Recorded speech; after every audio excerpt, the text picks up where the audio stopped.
stage first? You can bring a chair. We're live. Oh, we're live. Okay, bring it over. We're live. Go, It's okay. yeah. One more. That's right. One more. Hopefully one day sponsored by Arrowhead. Hello there. We're starting a little early tonight because I wanted to. We have a full house and we're going to get it going. Yes. People here. I'm really happy to say, again, I just want to give out my praise to Samantha Linderman, who is your comedy concierge. And I also really want to give thanks to a man who's really helped me so much, not just through this, but through my entire life with everything. And that's Mark Zaffron. You get a chance to meet him. And I know that he has a few things to say. And I just want to get a few minutes of Mark Zaffron, if you don't mind, Mark. Could you? Is he here?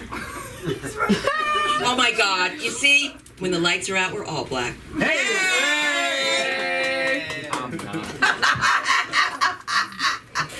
Get up, please, for a minute. No, okay, that's a personal thing. Now let's go. Someone's at the door. I'm sorry.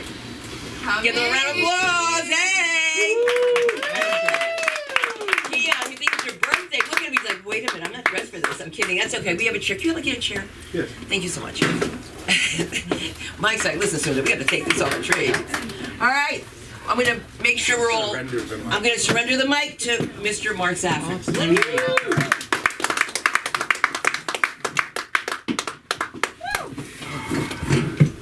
Such a trial and a tribulation to be abused by your own wife, forcing you to get on stage, make some speeches, and tell some nonsense political stuff. Because, of course, today in America, we only have one thing we're talking about. Was it Hunter's Coke or not? I mean, nobody's interested in anything else. I mean, we all know Joe took $20 million worth of bribes from Ukraine. We all know that we're killing people in Ukraine because Hunter had needed a job. I mean, exactly what was he selling? He was busy spending $10,000 every 2 weeks on drugs. Then he had the hookers. Then he had the sex club he belonged to in L.A., which, of course, they never let me be a member. He expensed it on his tax return. I wish I could get away with that. He not only took it as a loan, he took it as a business expense. This man probably learned how to do accounting from Jordan Belfort, the Wolf of Wall Street, or even better than that, he must have been a student of Bernie Madoff's. Bernie must have taught him how to do accounting. Yeah, Hunter, this is what we're going to do. You're going to take this money that you're getting as a bribe to your father to fire this prosecutor, and you can say it's a loan. Then you're going to split it among, it's now up to, I think, 14 separate LLCs. You can send the money out, but your own money's going to be a loan. You're then going to take that money, and you're going to, listen, you're going to join that sex club? Write a check out of the business. Oh my God. Right? Like my mother used to say, it's my business, Mom. Write me a check. Write a check out of the business, right? $10K, you just joined. Take it down as business expense. Call it marketing. And the hookers, man, I couldn't figure what that was. And then I realized it was his entertainment massage expenses. He was claiming he had a bad back, and that's why he needed all them hookers. But the rumor in the street is that when he called up for hookers, he had to have two. As Patty puts it, one to cook, one to hold the field of pipe. Because Lord knows the amount of cocaine he was doing, he wasn't getting it up. And any of you that are laughing, you're giving yourself up on the male side. But usually my wife, it's just one of those days that you feel that it's humorous. And the best time I had this week, was watching Dan Goldman. Does anybody know who Congressman Dan Goldman is? He's the heir to Levi Strauss. Every one of you MFs that's wearing a Levi Strauss, guess put money into his pocket. So all of a sudden he starts going down a rabbit hole, and you can see it was like Alice scooting down there to find the rabbit. And then Dan said, "Isn't it true that Joe Biden couldn't have done this?" He actually got so close to proving the Republicans' case, I was shocked. He realized what he was doing and suddenly pulled back and said, "My time's up." And then, of course, we had the two most honorable people, Eleanor Holmes Norton. If there ever was a more insidious human being than Eleanor Holmes Norton, I don't know. She's been sitting there in Washington for years as the unelected, non-voting rights representative for the D.C., and they had the honorable other woman that comes from the Virgin Islands. Neither one of these people get to vote. They are not really members of Congress. They're just, observers to give the window dressing that the Virgin Islands and the District of Columbia have something to say, or have somebody to say it for them. All right? So I digress, which I really didn't want to do. But watching this, it was fascinating that Jamie Raskin is another one of, my bet was. He goes there with Schiff, Raskin, and I'm not a Republican. Anybody who is, I'm a radical. But I'm a radical circa 1972. All right? Those were my years. 72, 80s, 90s, Studio 54. Shit. Or is it one actor that was in The Wire goes, she. We believed in free everything. Free love, free drugs, free sex, you name it. We didn't believe in boundaries. I listen to people today that think this is all new. This isn't new. And now, of course, everybody my age is accused of being a Republican because he gets pissed off how his tax money's spent. He still wants drugs and alcohol and hookers and everything else, but he doesn't want his tax money spent on it. That's the bottom line. It's not that they're Republicans or conservatives. They're just old hippies. Ben and Jerry, another example of old hippies. That old hippie standing there getting arrested like this, that's luxury liberalism. You have the luxury to get arrested because there's going to be a $1,500 an hour lawyer like me coming to bail you out. And there'll be 3 of those guys in shitty suits there in 20 minutes while you're smiling your way, or AOC that makes believe she's handcuffed. I saw for the first time something called luxury liberalism. See, you're not allowed to show your wealth anymore, but you have to show your virtue. Except everybody's virtue is causing people a lot of pain and suffering. And that's what it comes down to. I believe in total freedom of speech. I believe in abortion. Because Lord knows, if I didn't, I'd get killed. I don't quite understand the change in language. But of course, if anybody remembers their 1984, we know what's going on. All right? Up is down, down is up, so that's Alice's change of language. Then we have the change of language from 1984. Freedom is slavery, right? All those slogans. In the end of the day, he who controls the dictionary controls the world. Or as they used to say, history is written by the victors, not the losers. So as I said, I don't understand all the new vocabulary changes, but that's different because by the next generation, I can't wait until all these people, although I'll be 6 feet under by that time, have their children change the vocabulary on them. It's a whole point. It's just slang to me. I didn't understand. My parents didn't understand mine. I understand my kids' slang or their generation. And my parents didn't pay any attention to me. I do pay more attention to my kids than my parents do. That's an aside. But, at the end of the day, we have different viewpoints. It comes from a different perspective. But the one thing we can all agree upon, the one thing that all of America agrees upon right now, even if they don't want to admit it, is Joe Biden is more crooked than Richard Nixon, who never took a fucking penny. All right? And it was Hunter's Coke. On that note, thank you all.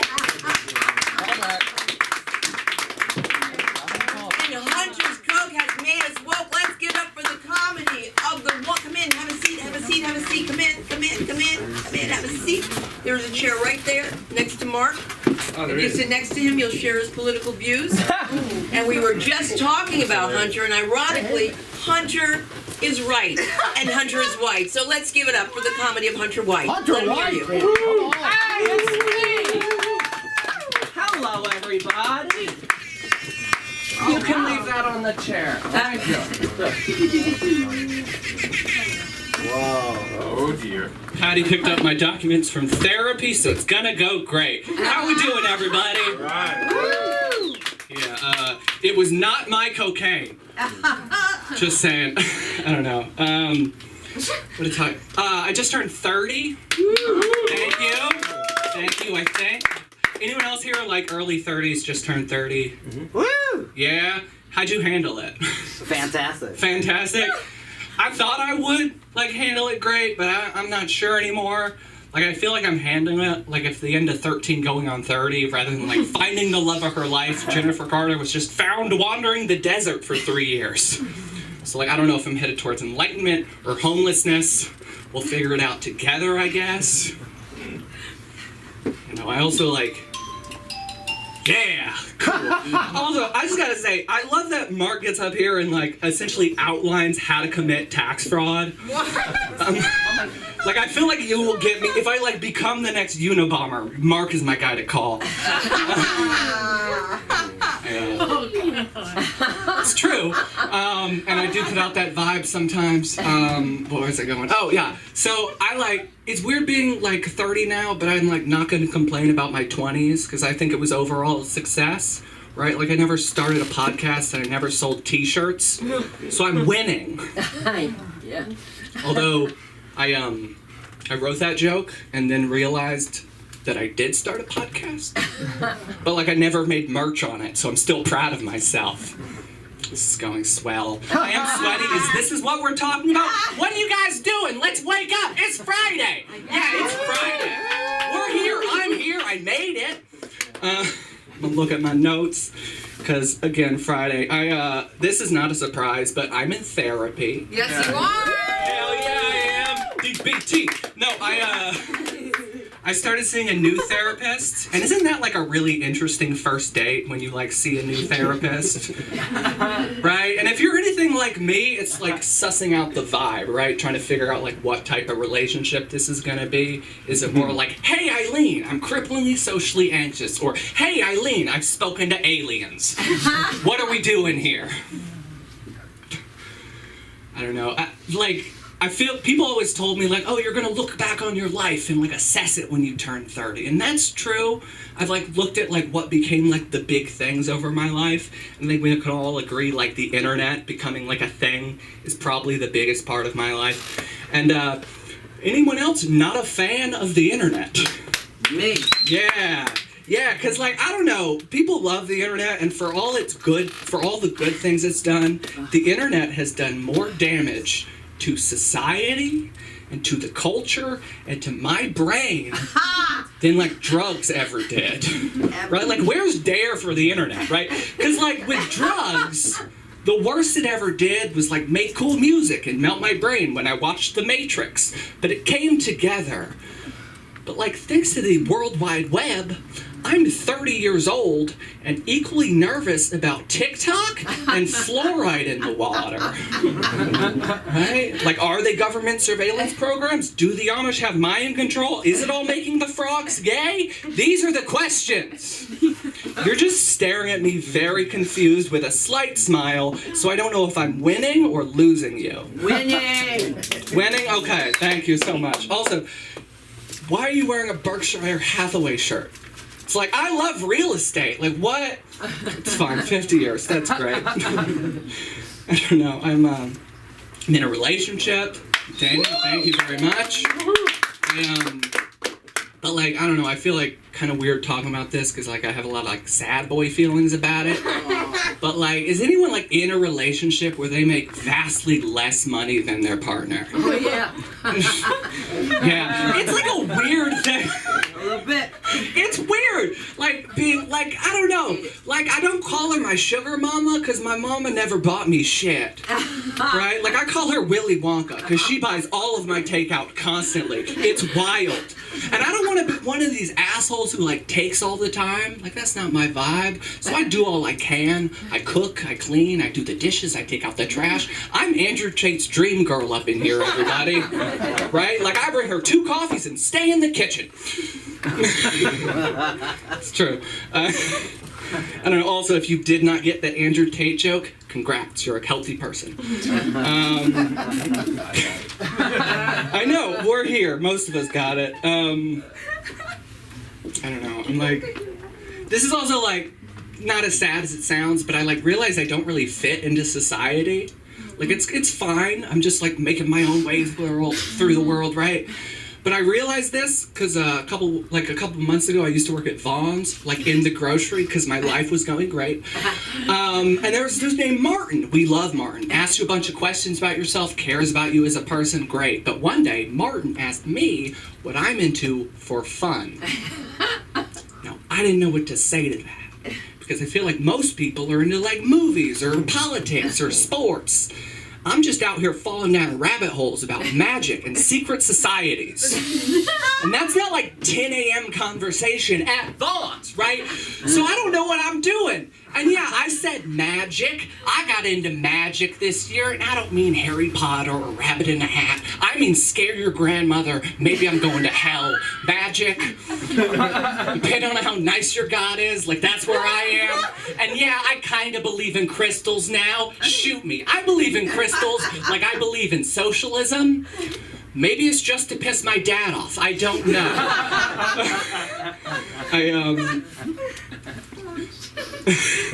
Okay, so I was gonna get off because that's all new shit, and now I want to talk about my relationship because like I'm dating a woman and she's a bisexual woman.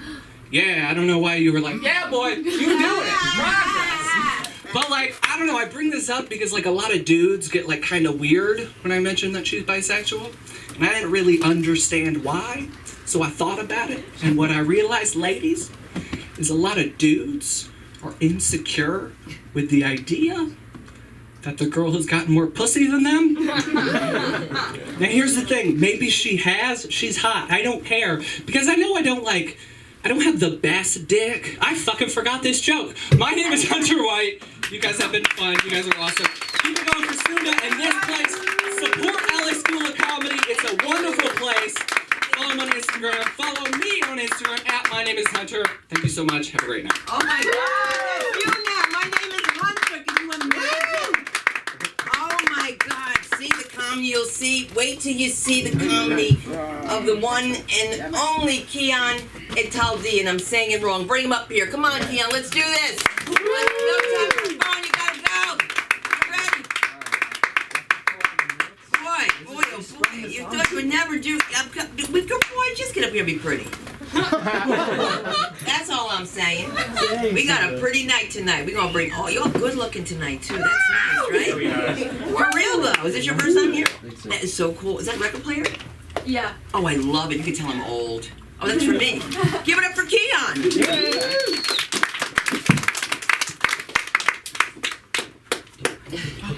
How's everybody's Friday? Yeah.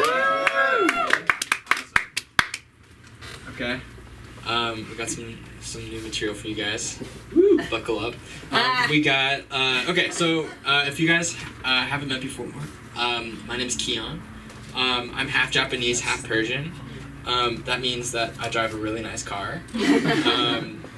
That's my Persian side. Well, cars really, because I'm Asian. So like, you know, I go through them a little quickly. You know, I need a new car every so often, maybe every month. Okay, I forgot this part. Okay, never mind.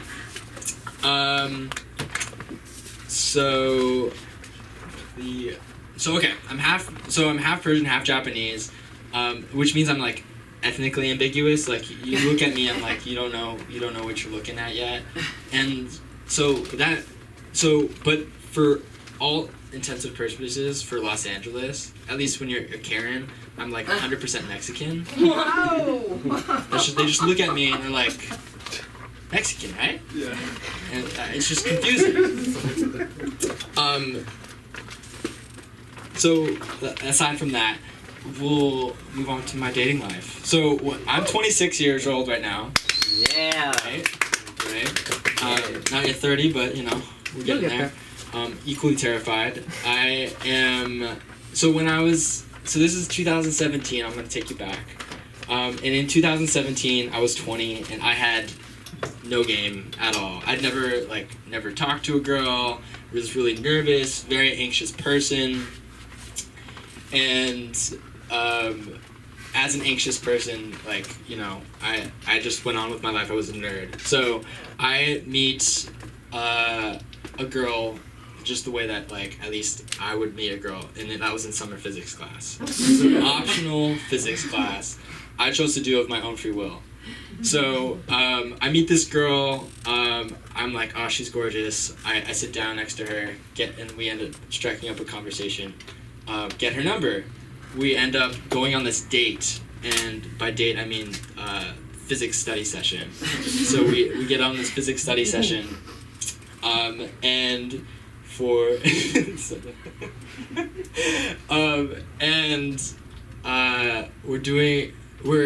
we just talk. We end up doing physics for like a second, but we just talk.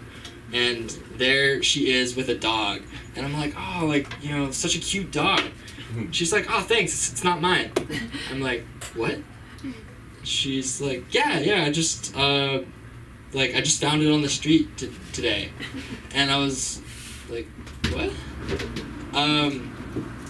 And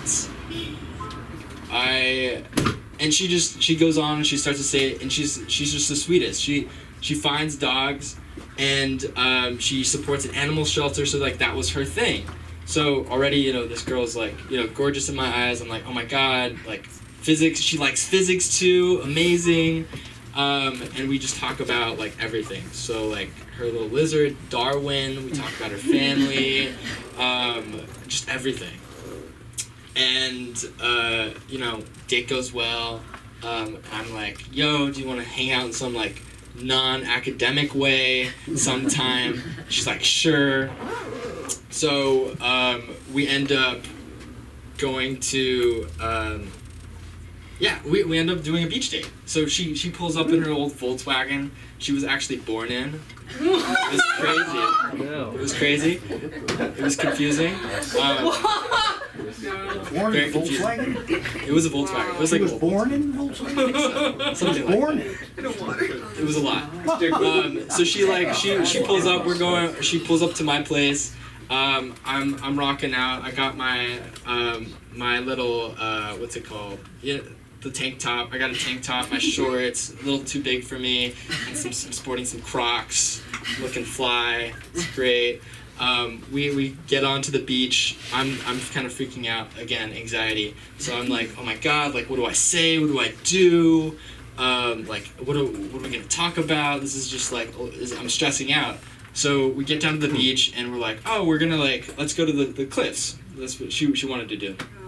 So we end up walking to the cliffs. I'm still freaking out, and I'm like, okay, I gotta do something. At least to myself, I'm like, I gotta do something. So I'm like, I'll be right back. And she's like, okay, sure. So like, she's walking, she turns around, and there I am sprinting down the beach as fast as possible. It's just the way to get nervous energy out of me. So I'm like running back and forth. And she just probably sitting there like, I just make an excellent selection in men, don't I? So that's happening. Energy out of my system. I'm not anxious anymore. The date's going really well. Everybody leaves the beach. It's really nice and quiet. We see the stars. We're laying down on the blanket.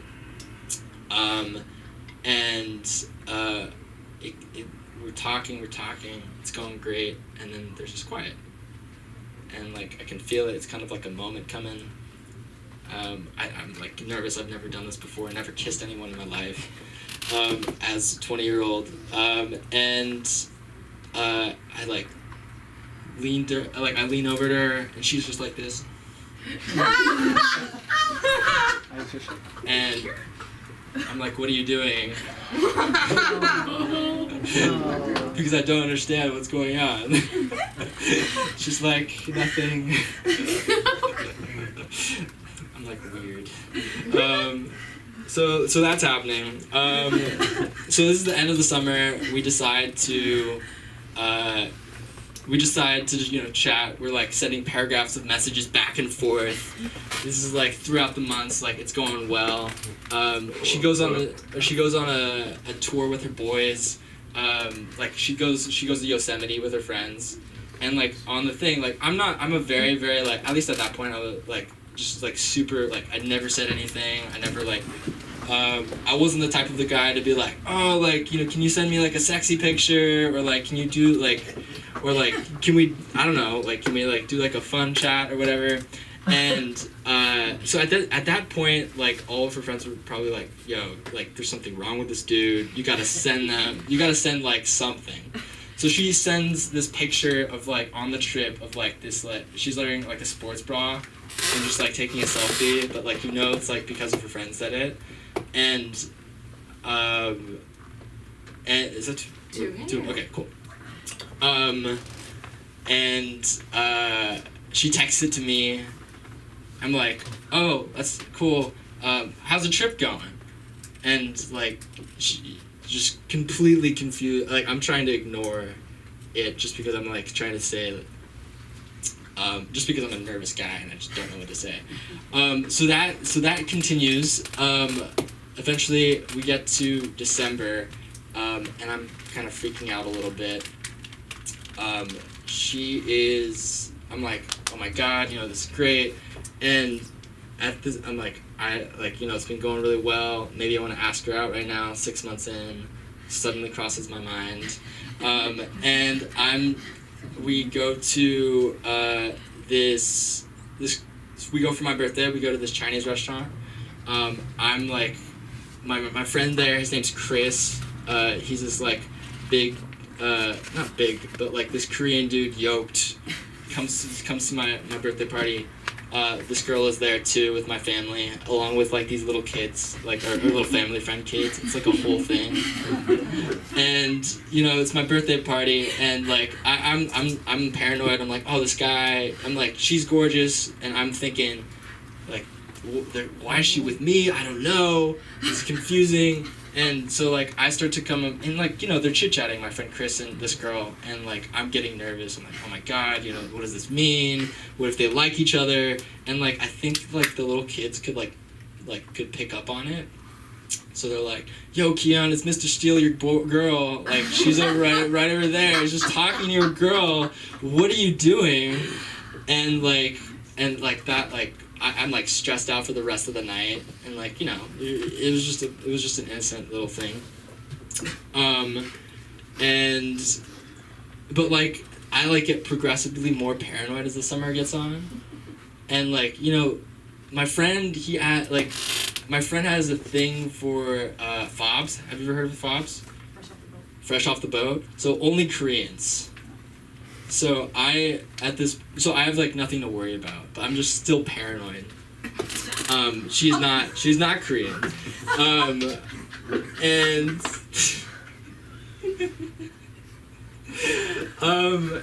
so we're going on this date, and like eventually she is we're going dancing, and when we're going dancing, my friend okay, so we're going dancing, and we're driving around having a good time, and then my friend's in the back. He's like, yo, Keon, what's up?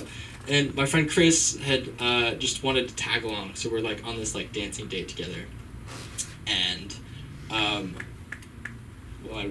think never mind. I'll save it for the rest of the day, but I'll leave it at that. Oh, wow.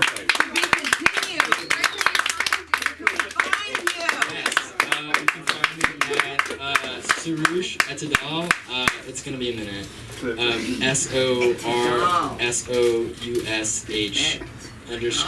_EETADAL. That's it. Wow, I have it spelled wrong. I say Italdi, but that's somebody who's Syrian, I know, from the Jersey Shore. But give it up for Keon! Give it up for Keon! And if you think there's a dearth of females in comedy, think again, all right? We're out here. Let's give it up for the one and only Lana. Let her hear you.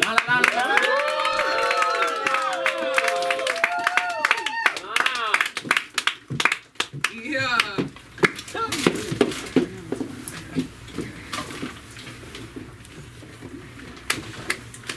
Hello, everybody. Hello. Happy Friday. Yeah.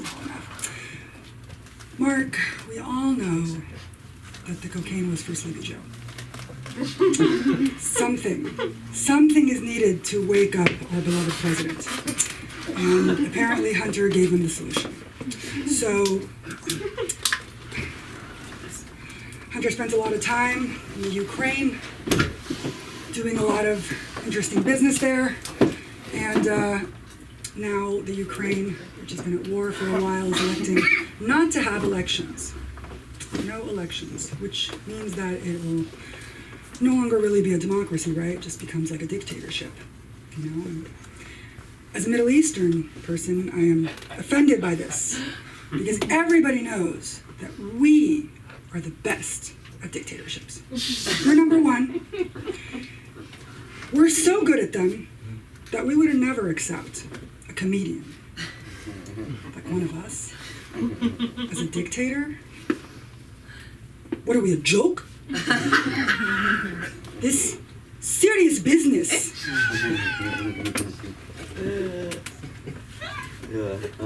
We don't like freedom. So yes, we're the best at dictatorships and hummus. See, everybody knows. Everybody knows. Everybody loves hummus. You guys started to put chocolate in it. I don't understand that. I saw chocolate hummus and I'm like, this is what they did to Chinese food. This is what they did to Indian food. Now they're coming for our food. Leave the hummus alone. Okay? It's ours. It's ours, and the tahini is in our veins. Okay? Blood and tahini. Okay?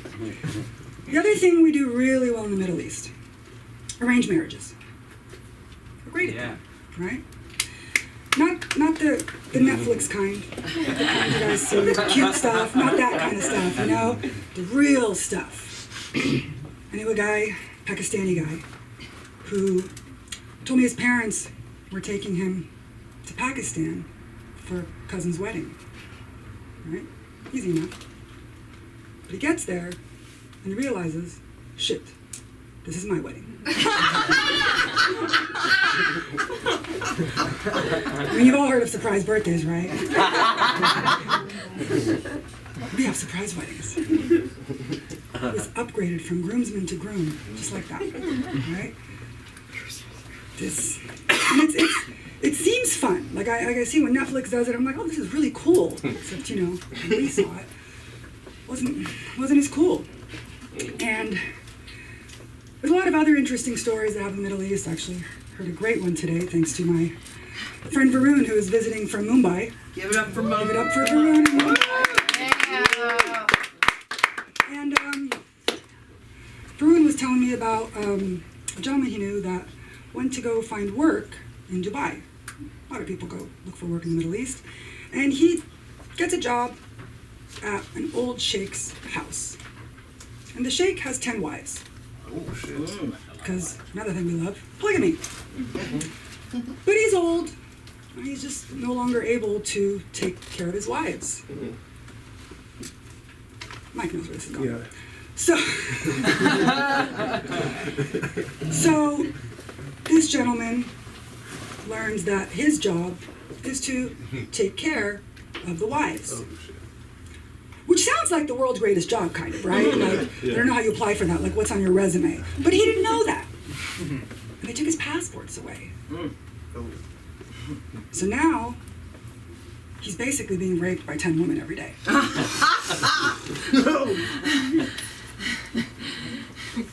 We're also okay with rape in the Middle East, just so you know. We're equal about that, right? And this went on for like month after month. And he's suffering. Like he wants, and he finally figured out how to escape, and he gets out and he leaves. And I'm just thinking, wow, like so many people would die for that job. I mean, really.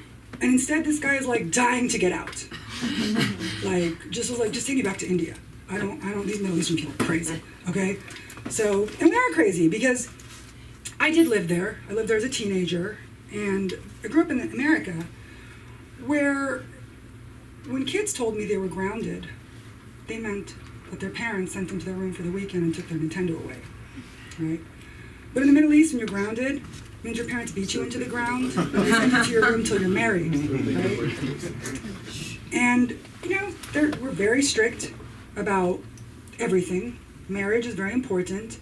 And as a woman, when you go to the Middle East, the first thing you must do is surrender your coochie. It becomes the property of the state, right? As soon as you enter, you go in, you go through immigration, they check you in, boom, boom, give us the pussy. And then you have to make payments on it. They will lease it back to you. and you will pay for it, and pay for it, and you will never own it. That's the crazy part, right? Like, you know. So I came back to America, where the pussy roams free. We love it here, okay? Pussy roams free, and dick is always free. Okay? Dick is always free. Ladies, if dick isn't free, you're not doing it right. Okay? But yeah, it should be. That's one thing you can count on is that dick will always be free. And now that I'm here and I'm free to not have arranged marriage and I'm free to basically do whatever I want, I can't meet anybody. Like, I'm meeting people, but like not the kind you want to like be with, right? You guys know, you understand. It's like, we're just out here just like hoping for something to drop out of the sky, somebody. And instead we go on these dating apps, and we're swiping. And I haven't swiped this much since I was a kid playing Super Mario Brothers. Just dumb, just sitting there, just like this. But like, at least I felt like when I was playing the game, like there was something I was gonna get out of it. Like, I would get some gold coins, I would make it to the next level. There was something, right? I felt like accomplished. And the only red flags that you saw in Super Mario are when you were going to level up. In the dating apps, they're just guys who are looking for a long-term relationship, but are also open to a short one. Because those are the best, right? Like, pick a lane, sir, you're 55, okay? Maybe, I'm not sure yet if I want to have kids. You're 50, sir. Like, there is something that just happens to men on dating apps that just makes their brain shrink. Like, they just become incredibly immature, incredibly just like expectations out of whack. You know, just because you can see it in their guys doesn't mean it's available to you. Okay? It's there. Doesn't mean it's for you. And the same thing goes for us as women. You know, sometimes we're interested in men that aren't right for us. Right? Happens a lot, right? Personally, I have decided that the only kind of man that I'm interested in is one who believes in the 3 Ps, which are protect, provide, then procreate. That is the order, everybody, okay? But all these guys that I'm meeting here are only interested in 3 other Ps, which are penis, pussy, and pulling out. I swear to you guys, pulling out is not gonna get your bills paid, ladies, okay? So, please, when you date, remember that there are people that leave this country thinking they're going for a vacation, just a visit, just, you know, a little tourism, and come back married. Right? So let's all cherish our freedom.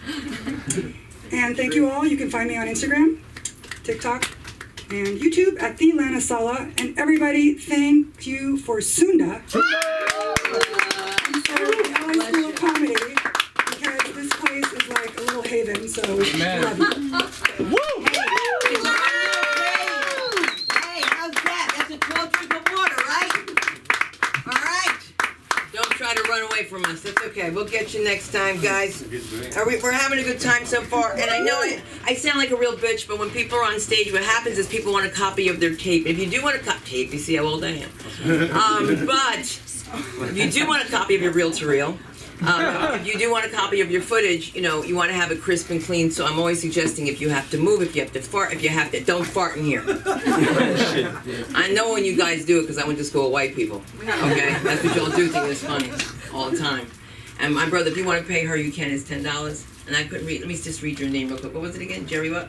Jerry Mas. Oh. Johnny Mas. Johnny Mas. Okay, My just wanted. stage name. That's your stage name. Okay. So, what's your parole name is the question. I'm just kidding, man. No, I didn't say that last night. But all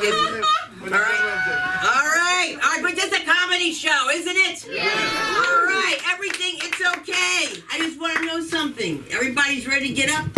You're rolling? This isn't up. It looks like I need a little Viagra for the soul, and I wish it was. Is Patty here tonight? Let's get it for Patty. All right? There he is. There's Patty. Give it going for Patty.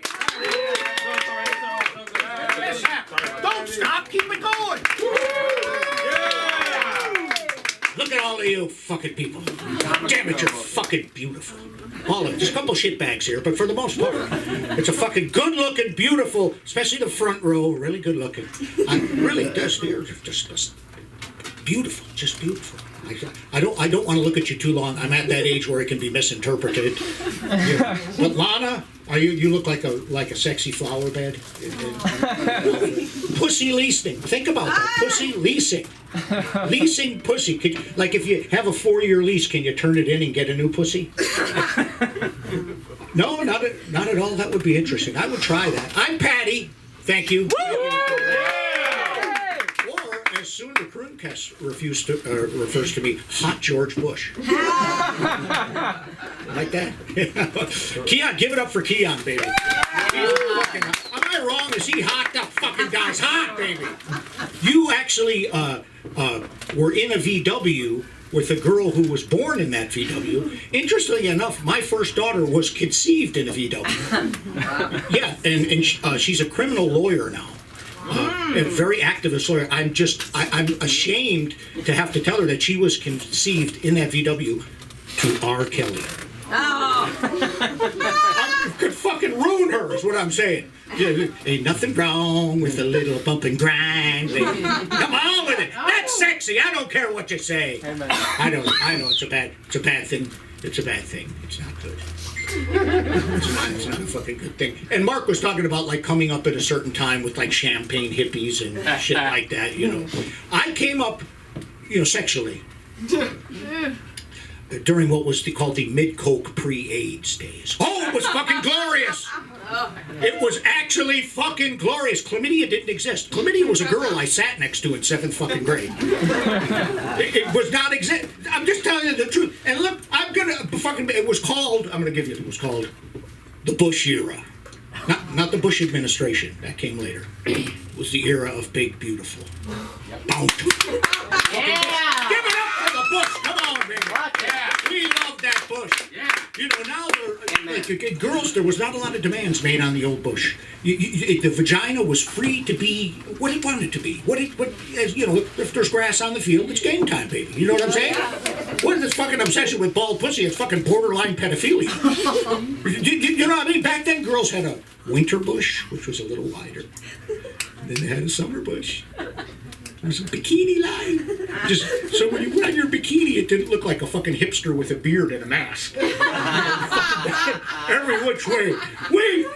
Are there any guys from the Bush era here? Can we get a round of applause for the Bush? I believe the Bush is going to make a comeback. It is back. It is back. Hey, the Bush is back. I'm not going to ask you any more questions. Why? It's okay. I'm pro-Bush, baby. I'll tell you why. This man here has seen a bush or two. Am I wrong?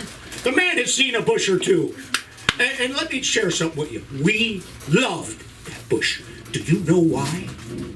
Because there was pussy behind it. Yeah. All right? Am I right, baby? Am I right? Yeah. Men love anything if it's got some pussy behind it. Anything that's got pussy behind it, men will. That's the reason we do most of the shit that we don't really want to do. You like hiking? We don't fucking hike. Yeah. I hate hiking. I have a house. I have a remote control. I have an 80-inch TV. I don't want to go fucking hiking in the fucking woods where it's cold and dirty. But if there might be some pussy behind it, fucking hiking I shall go. Fetch me down my hiking shoes. I will fucking go hiking. We don't like holding your purse at the mall. We don't like that. We don't like going to museums. My wife took me to the LA Arboretum. Do you know what the LA Arboretum is? Yeah. It's a fucking museum for trees. Yeah. It's not. Hey, but you know what? It turned out great. You know why? There was some pussy behind it. There's some pussy behind it. You know what? Let's give it up for the pussy. Shall we? Come on. And here's the thing. I'm just going to speak, if I may be free. Vaginas are owner-operated. You know that. If you get to know the owner, she'll teach you how to operate. You don't need to look at all this fucking unrealistic porn. That's not really what's real. You know what I mean? It's not. I have a fascination with Judge Judy sexually. This elder care and porn. It's on Pornhub. It's a gender. Just anybody that will berate me and seduce me simultaneously. I don't know. It just drives me fucking crazy. What's underneath that robe, Judge Judy? Come on! All right, I lost you with Judge Judy, but that's okay. That is all right. But here's what I'd like to say, and I would like to talk specifically to the newly bushed. Vagina! First of all, that's a very antiseptic word for a wonderful place to hang out. You know what I mean? It sounds like linoleum. Vagina, vagina, vagina. It's abrupt. You know what I mean? It's a vagina.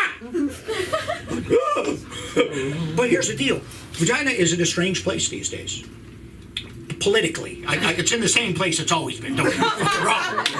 Politically. Because, vagina regulation is off the fucking hook. It's out of control because they want your vagina to be out of your control. But if you talk about gun control, you get a lot of fucking pushback, man. Gun control? What about my freedom? You know, you don't actually have a gun in your pants. Well, someone here might have a gun in their pants. It's a rough crowd. You're a rough-looking bunch. But what my point is like a properly functioning gun kills people. Properly functioning vagina makes people. Am I right? Like, you can't, there's no such fucking thing as an assault vagina. If there was, I'd like to try it because it sounds fucking hot. Wouldn't you like to? Mike Moody would like some of that assault vagina. We go out and get some assault vagina later, baby. You know, woo! With assault, an assault rifle you can kill a fucking 100 people with. It's just odd to me. It makes no sense. Am I wrong? Am I wrong? Look, I'm just got to say this, Keon. I fucking love your hair. Ah, yes. He's a very hot man. A very hot man. I think, I'm just going to put this out there. I think you, me, and Lana would make an adorable throw. I'm just putting it out there. Do with it what you want. Do with it what you may. I was recently at a function where I was given an N-word pass, which is an honor. I declined. I don't have N-word envy. Now, some white people are like, why can't I fucking say it? Well, let me tell you, those white people, they still say it. They just wait. They wait till you leave the room. It's that type of white people. And I was at a gathering with Soon to Queen Quest, and I want to tell you, it was frightening. It was filled with older white men. When I came in, I sat down. I said, "What time do they light the cross?" It was that they're the type of guy. Like I'm not an N-word abolitionist. I am like the N-word pass. Like okay, fine. You're giving me permission. But if I may quote Barack Obama, yes, I can. Yes, we can. But I fucking choose not to. I choose not to. Because that's a fucking powerful word. It's like paprika, in terms of seasoning. And it never worked for me. I'm an immigrant. Yet we come from this side of the crayon box, by the way. I don't look like what an immigrant's supposed to look like, but I'm a fucking immigrant, I don't know what to tell you. I am. I come in this country when I was a fatty patty, little fatty. I came from Belfast, Ireland. Fatty patty. I was about 8 years old, and you guys are fucking confusing. The whole country is confusing. Like when I left Belfast, I was a fat Catholic. I got here, they said, "Patty, you're not fat. You're just husky." In case I forgot, they put it on my pants. Fucking husky. Like a husky white. You're husky and white. I was like, fuck. I never heard a person called a color until I come to this country. Ever. I never did. They called me Catholic. Catholic. That was not a compliment. Put it that way. And I'll tell you this. When I left Ireland, there was only one black Irish. It was 1971 in the whole country. His name was Phil Lynott. He played the bass in a band called Thin Lizzy. You might have heard of him, Thin Lizzy. Yeah. You know what we called him? Catholic. Now, I get weird because a lot of white people tense up when you say white privilege. White privilege is true. I can see it because where I was born, it didn't exist. But I came here and I got it now. I got it now. Certain white people tense up if you say white privilege. Because I wasn't fucking born on a yacht. So let's just call it complexion protection. Take it easy. let's mark it to a little bit more. I'm going to get off this stage because you have all had enough. Patty, have you had enough? Never enough. Never enough. I'm just. People are people, right? So let's treat each other like fucking people. Let's not make other people an opportunity to display our virtue. Yeah. You know, I'm a Holy Spirit guy, you know, however it works. And by the way, as a Jesus guy, I want to thank all the Jews for making it possible. We wouldn't have been lost without you, baby. The whole narrative, you know, the New Testament is a fucking sequel. You know that. All right, there's not a lot of church fucking people here. That's okay. But like the other day, I was walking with a friend of mine who is, I've known him 40 years. He is a proud SJW. And by the way, it's not wrong to want to change the world to make it better. We used to just say activist. But we were right over here. And there's a homeless man in the doorwell. And he's got a sign that says, homeless, anything would help. My friend goes, that's unhoused, you asshole. So I felt bad for the guy, you know. I took a couple bucks out.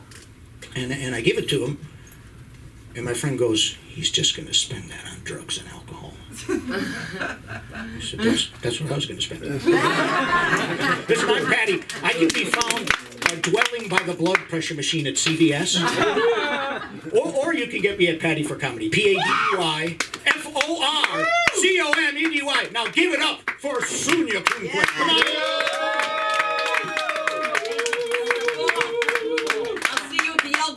I'll see you at the Elks Lodge. Oh my God! Everybody, come have a seat. I know that. I hate to do this. I can't find. Here we go. I'm gonna go off that way to get your water. And yeah, it's been a great week. I gotta tell you that it's been a great week. And I just want to thank everybody for being patient and supportive as we bring up the comedy of someone who I haven't seen for a minute. I'm glad he's back. Let's give it up for Robert. Let him hear you. Robert.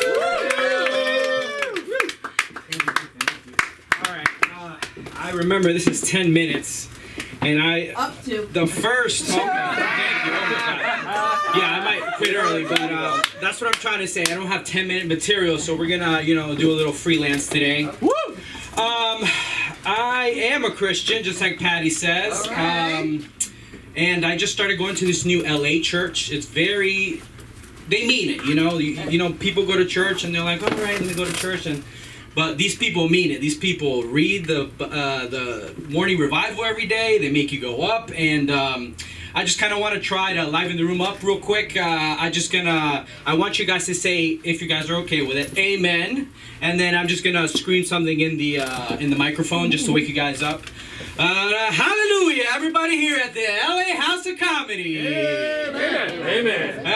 The Spirit is in us here at the LA House of Comedy. Amen. Amen. And where was I going with this? I think I was gonna go with that's it. You guys said amen 3 times. You guys can't take it back. You know, everyone's going to heaven, like it or not. Which in LA is not a thing. But Barbie versus Oppenheimer. Which one are you guys doing tonight, huh? Barbie. I was about to say, you guys. What are you guys doing? Barbie. Yeah, of course. Yeah, I shouldn't have to ask. I know which one you're not doing, right, Keen? You said you were half Japanese, right? Oh. Yeah, you're not doing Oppenheimer, unfortunately. Jesus Christ. What about I heard Middle East. I didn't hear a country, but what are you guys watching? You. Barbie Oppenheimer. Neither one? Okay, all right. I was trying to make a bomb joke. It didn't go well. All right, okay. So let's go to the material here. So I recently got married to my wife, and she was the first girl I ever had sex with. So I'm proud of that. So that means I'm still a virgin, right? Technically, like you kind of have to do it with more than one person. That's like saying if I had sex with a pregnant lady and told you guys, oh, I had a threesome the other night. Doesn't really make sense, Speaking of pregnancy, we're trying to get pregnant. We're finally starting to think about it, and it just scares me so bad because like. We've never been off the pill, And that's not the scary part. The scary part is, did we need to be off the pill? Like, has anybody ever known, like, they're sterile until they started, trying? Like, maybe, I'm probably barren, honestly. I've, like, all that's childhood sins I've ever had, like, oh my God. Like, if that's not karma, like, I get it, that I should, that would be me.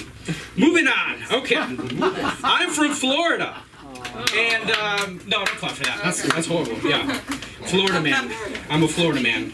But where I come from, there is not as many Teslas as I see on the road here. And I saw a group of them charging the other night. And I was just like, I thought this was LA, like danger, like knife, like muggings. Like, how are these people not getting robbed, like in the middle of the night? They're just charging. And like, it makes sense. Like, they're driving a Tesla, they definitely have money, right? Strike number one.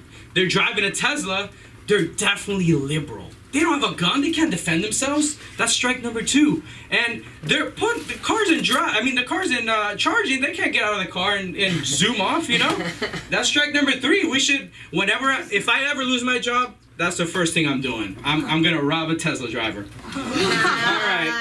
All right, yeah, don't clap for that. I fucked that one up. You never fuck up here. Let's see. So, I was talking to a gay friend of mine, and for some reason, I started asking him about strip clubs, just like any straight man would. And I asked, so are the strippers in gay strip clubs, are they hard?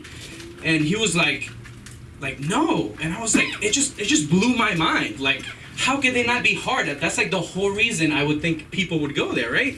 And let's just say this. I'm not a gay man, but I'm a man, and I know a soft dick is hard to look at. Horrible. That was a punchline, by the way. Sorry, guys. Yeah. All right, okay. Moving on. Okay, I'm a male nurse. As you can see, probably, I'm a little out of shape. I have a lot of estrogen in me, unfortunately. And working with a majority of women really changes you. I sit down to pee now. That's a thing. I never started doing that. Definitely. When I get tired, I bring in the hip. I start leaning in the hip, and that didn't happen. And then the break room drama. Oh my goodness, that's ridiculous. I literally had to start taking testosterone just so I don't get my period. Honestly. Okay, yeah, that one didn't go either. Okay, let's see. Okay, this is, I'm still working on this one, but this is the honest to God truth. I'm actually kind of starting to get tired of being a nurse because it's just, I thought I could compartmentalize it better, but it's just catching up with me. I see all these male dicks, like, all freaking day. And unfortunately, I'm okay with it most of the time. But I've seen some huge ones recently, and I'm just like, I need to get out of bedside, I need to get out of, it's a constant reminder of, like, my disappointment to my wife, it's just, because sometimes I have the patient, she has patient the next day, and then, we don't talk, we're just like, oh, hey, how was your day, honey? And she's like, Okay, let's see. What else we got? How much time I have left? You got 3 minutes left. 3 minutes. Okay.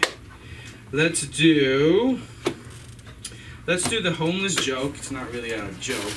Let's see. Let's see if I can make you guys laugh. So, also here in California, I've noticed there's a big homeless population compared to Florida, and it got me thinking. They're regular people like me and you, but they just have a poor choice of campground, Like, no one ever told them, like, hey, this is the city. You're not supposed to be doing this here, Like, if they were camping in the forest like me and you, like, they wouldn't be called homeless people. They'd be outdoorsmen, That'd be, we could start, filing up the park rangers, Okay, yeah, let's quit that there. Woo! I am nervous. Okay, let's see. Come on, be nervous. Let's see. Thank you. What do I want to end this with? One more. And you one. Okay, there we go. So, I am a travel nurse, and that just means that every like 3 months or so, I travel to a new city. And the bad thing about it is I get to meet somebody and like I say goodbye, and then it kind of hurts after 3 months. But it's just, I never make a lasting friend.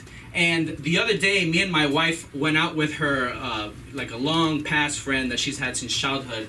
And she's just like, oh my God, like, you just acted horribly that day. Like, ugh, like your social skills are like really bad. And I'm like, I've only hung out with you for the past year and a half. Like, I'm the equivalent of like a homeschooled kid right now. Like, I have nothing going on for me, you know? But yeah, my name is Robert. My Instagram is hey_cap. It's Robert. Thank you very much. Thank you.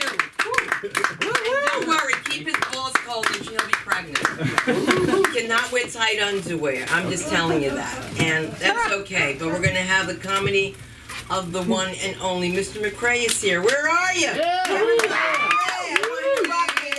Timothy Paul McRae. At your service. Thank you.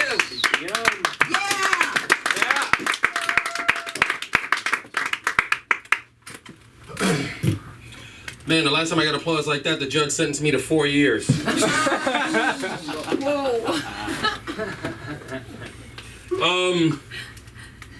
All the jokes that don't work tonight, I'm gonna blame on AI. And by AI, I mean Anglo-Saxon individuals. I was on a 405 a couple days ago, and driving next to me was this white lady. And hanging from her rearview mirror was like one of those Native American dream catchers. And it was really confusing because you guys were an absolute nightmare for those people.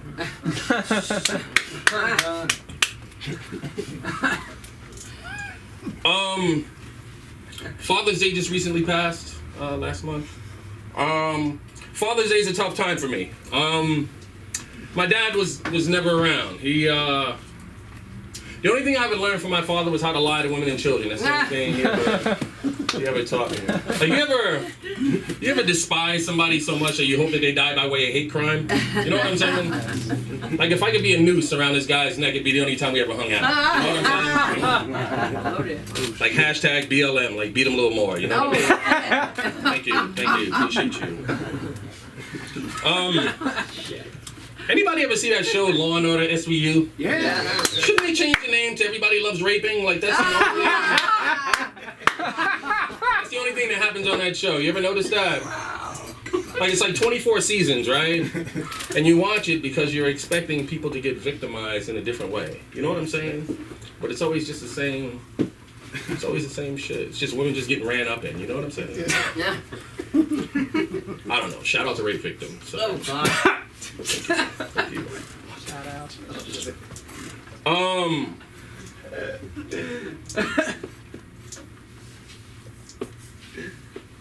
Anybody ever see that movie Straight Douchebags on Netflix? No? It's a documentary. It's about people that can't stop at a stop sign, like come to a complete stop. Nobody's ever seen that? It's like number 3 in the horrors. Check it out. It's cool. My favorite thing to eat at Burger King is McDonald's. I think In-N-Out should change their name if they're gonna keep making motherfuckers wait this long. You know what I'm saying? Because people go in and then out, but it's never In-N-Out. You know what I'm saying? Like, you ever been in In-N-Out traffic 3 blocks away from In-N-Out? Like, how the fuck is that a thing? You know what I'm saying? Some bullshit. And they only got 4 items on the menu. You know what I'm saying? And 2 of those motherfuckers are liquids. You know what I'm saying? You're not pulling up to the drive-thru and surprising anybody. Why the fuck is this shit taking so long? I don't understand. And they should put McDonald's fries on the secret menu. They really should. Amen. Thank you. Thank you. I went to Subway a couple days ago, and I walked in, and there was a sign in there that said "Eat Fresh," so I went somewhere else. I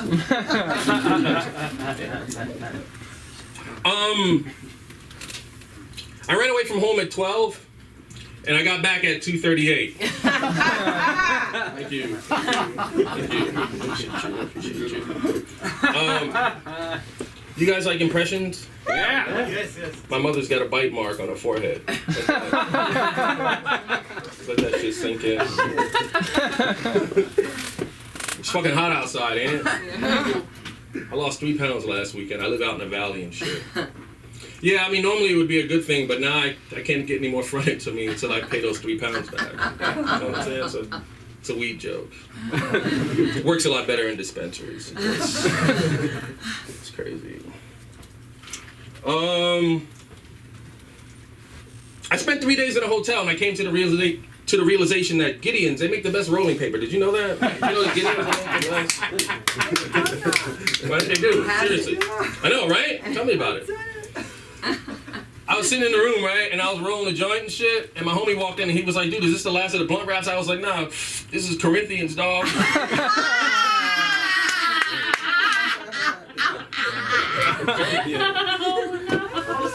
You know, it's crazy. Halloween's coming up pretty soon. There's a few white people in here, and I just want to let you know that on behalf of all the black people, I just want to let you know it's perfectly fine. You can walk around wearing blackface as long as you're impersonating Jesus. Amen? Okay. Because white Jesus is terrifying. Okay. You know what I'm saying? Especially when, and you know, I can wait. Can anybody else name another white person named Jesus? We'll wait. That's usually how that ends. Crazy. I woke up this morning and found out I came in second place in the George Floyd lookalike contest. Oh, shit. Like I didn't even enter this motherfucker. You know what I'm saying? Like somebody saw me and said this nigga is still alive and entered me in this contest. Ain't that some shit? They told me I won $50 in an airplane neck pillow.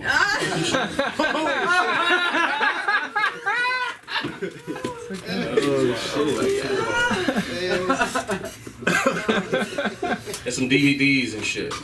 Lean on Me. And Waiting to Exhale remastered. Whatever the fuck that means, remastered.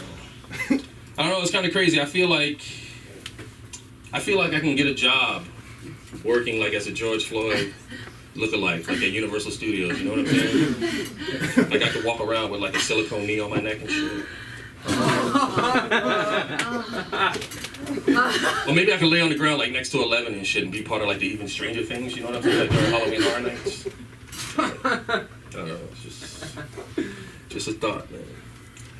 Brother's just trying to work. You know what I'm saying? I have a question. Like, how in the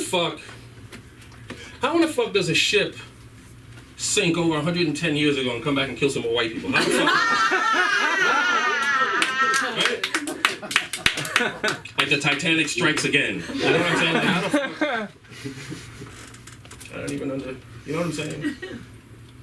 Like the ESPN, like the ESPY Awards were like last week, and I could have sworn that the Titanic was gonna win like Comeback Player of the Year. It didn't, but I was just imagining like its acceptance speech. You know what I'm saying? It would thank God, obviously, and it would definitely have to thank white people for making it all possible. No. Just a thought. So I'm originally from New York City and shit. Thank you. But when I first moved here, right, I moved to a place called Monterey, California. Anybody ever been to Monterey? Yeah. Right? So you know that there's no black people in Monterey, right? And I figured this out, right, because the very first restaurant I went to the bathroom to go wash my hands, and the hand sensors on the faucets didn't even recognize me. Like, seriously, you know what I'm saying? Like I had to put soap on my hands and lather them up, and they turned white, and the water came out. They got a spot out there, right? It's called Cannery Row and shit, and they got sea lions that lay out on the rocks. But if you stand like a block away, they look like naked, out of shape black people. Like seriously. So they jump into the water and start swimming around. You know what I'm saying? Or you feed them a fish, because black people don't eat fish like that. All right, that's my time. Thank you. Oh, that was 2 minutes, right? Was that like 2 minutes? All right. We'll go some more. I can go some more, I think. Just 1 more minute, I think. So I used to sell a lot of drugs and shit when I was a kid growing up in New York. And my mom, right, she took a handful of pills when I was a kid. And that was kind of traumatizing because she never paid me for those pills. You know what I'm saying? It's like living at home with your ops and shit. You know what I'm saying? It's like, I'm too young to pay rent. Why are we doing this?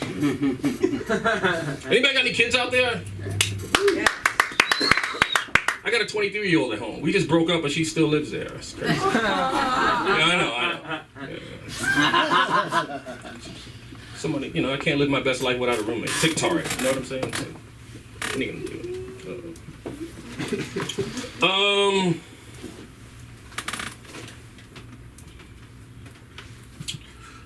I shot a short film last week. I just want to say. It was about a black guy trying to find love in Orange County. It was called A Negro in a Haystack. Thank you. All right, that's what's up. All right, thank you. Oh, you can find me at a crazy TM on Instagram or probably at like some police station, courthouse. I'll find you. Thank you. Remember the name. Timothy Paul McRae. You'll say your honor. We need to come to Sean O'Connor. Let's do this. Come on, it's not that far. All right. We missed you.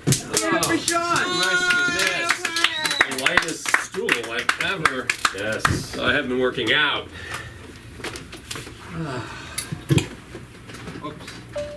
Oh, We gotta plug it in. This got the new wireless. Are you kidding me?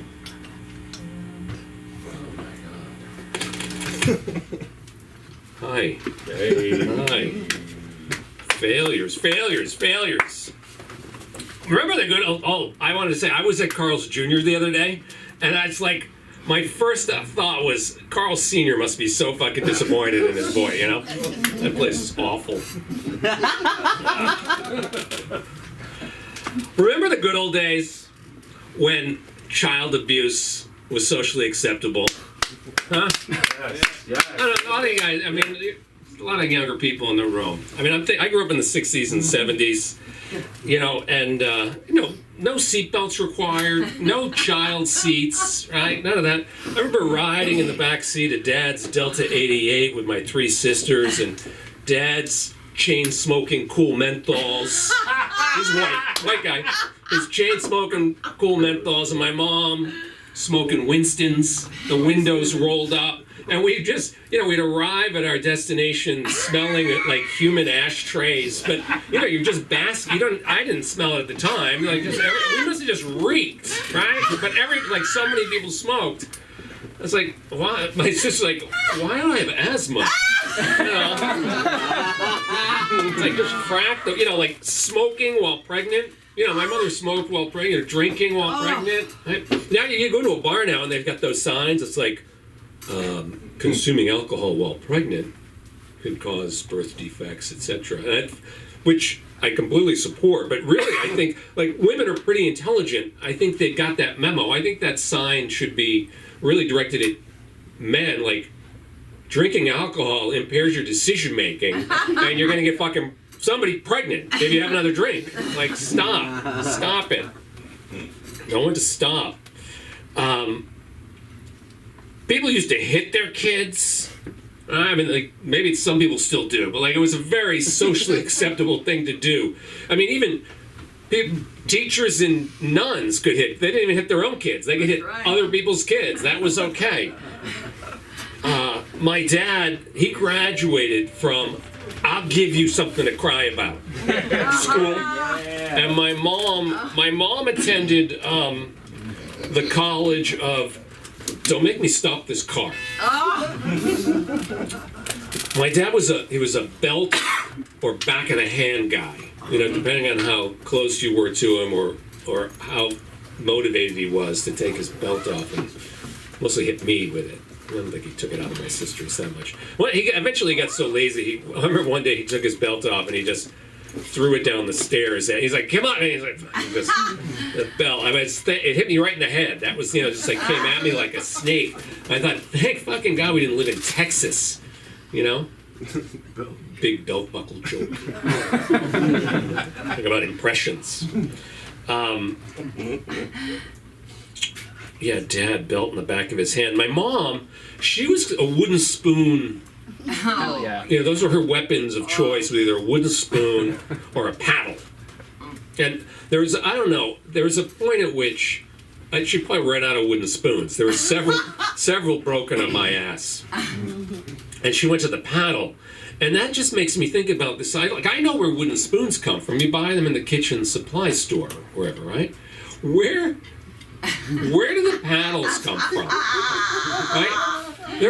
It's like a corporal punishment industrial complex existed, right? There were companies making these tools to hit kids with. I mean, my mom we didn't have a wood shop downstairs. She didn't cut it out herself.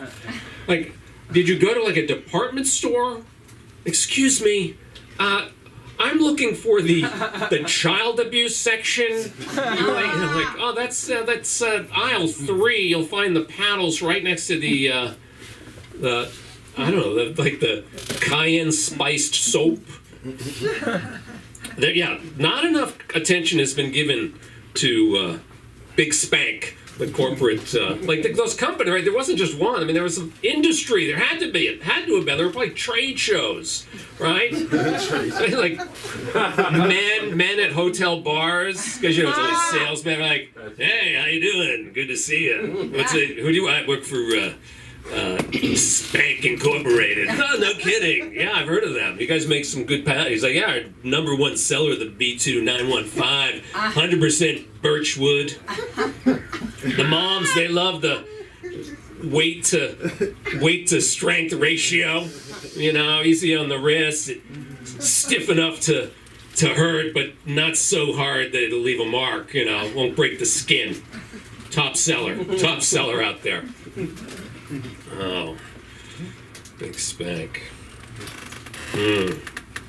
Anyway, enough of that. Something there. My girlfriend's an 8. Her words. Oh. We're going to dinner the other night, and she's I kind of out of nowhere. She's like, I'm an 8 at Ralph's. Like, you ate at Ralph's? We're going to what? She's like, I'm an 8 at Ralph's, but I'm a 4 at Erewhon. I'm like, oh, I see where you're going. Oh. And that's a little bit of a problem because I love Erewhon. But I don't want to date a 4. Deeply superficial, I know. But I realized, we talked it out. We worked it out. And we decided to open up our relationship. And now we're dating other grocery stores, so that's good. But I realized, right, like the sort of nugget of the lesson in there, right? She wasn't getting enough sort of affirmation from me, like letting her know, like, hey, baby, you're beautiful, you're sexy, and so now, every now and then, just to like surprise her, like on a date night, I'm like, hey, get dressed up tonight, bring it. And then I take her to Grocery Outlet. Yeah, where everybody's at 12. Right? And you get a good deal. It's, depending on what the buyers are able to find. And some paddles. I present ambiguously. I get that. I have a mirror at home. Little turn of the cuff. Sure, it's given Ken energy, I think. And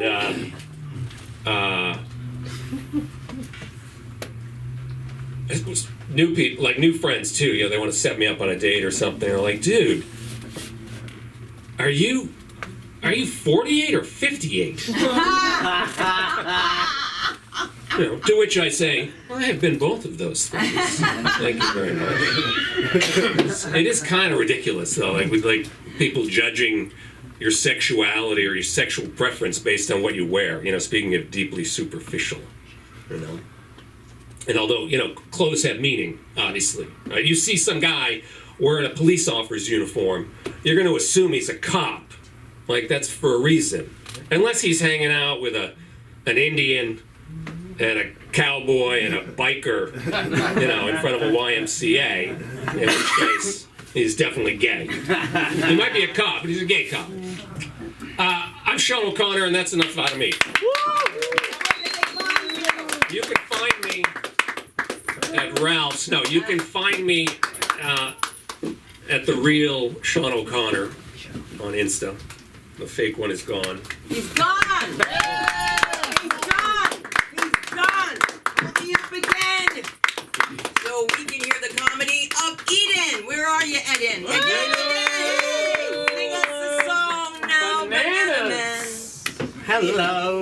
Man, she's taller than me right now. Man, hold on. How we doing? Alright. Yeah.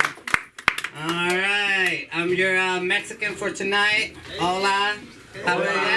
Okay, good. Hola, hola. Y'all about to learn some shit about me? Shit. No, not from that. There you go. I'm Eden, like the garden, but I want to tell you guys that I'm an Office Depot, not a Home Depot kind of Mexican. So don't ask me to do no gardening. I have a couple of people already like, he knows it. It's like, can you plant a tree? I'm like, yes, but I'm going to say no, because that's racist, bro. Alright.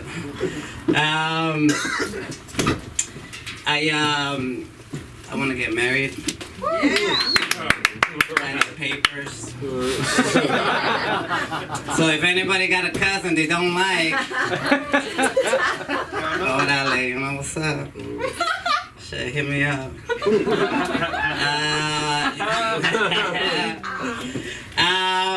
Growing up, we changed religions a lot. We were Catholics. You know what the motto of Catholics is? No? Is if you're happy and you know it, you're probably sinning and you should stop. It's in the Bible. Find it. And then after that, we became Jehovah's Witness. Can I get a knock knock for Jehovah's Witness? At the hall. Who's there? No one. Never no one. I see you guys closing the windows. You guys make eye contact and we're like, we're not here. Damn, you learn rejection when you're holding, you know, like a bug tower and a watchtower on the left and nobody says nothing. Shit. Let's see. Has anybody ever gone to an event or location that you're the only person of your race? Oh, yeah. Yeah. All right. Everybody? Yes. Yeah. Yes. You guys want to raise hands? Want to tell me about this adventure? Boom. Patty. My wedding. Your wedding?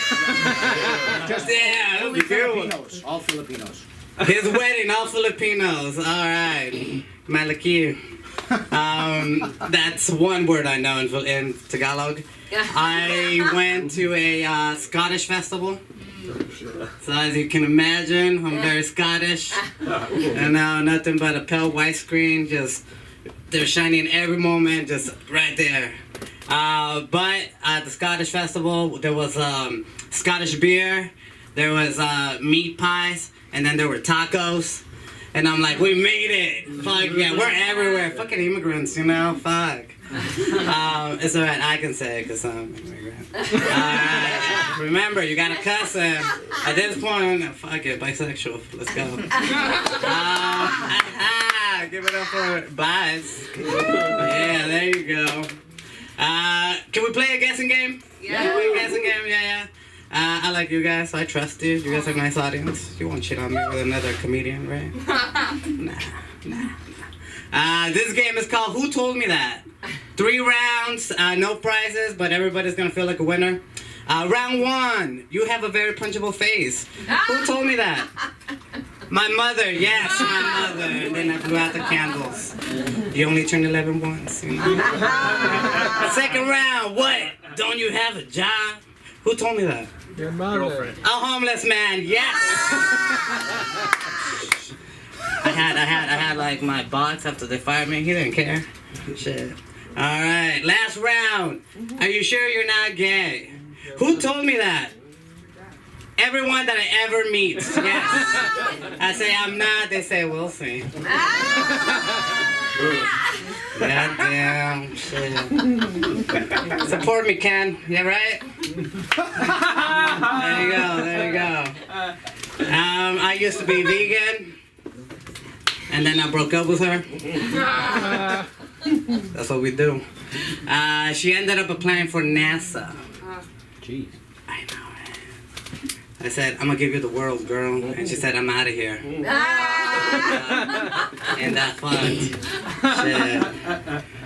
I was gonna tell her I'm gonna give you the moon. She's like, I'm going back to Venus. Yo.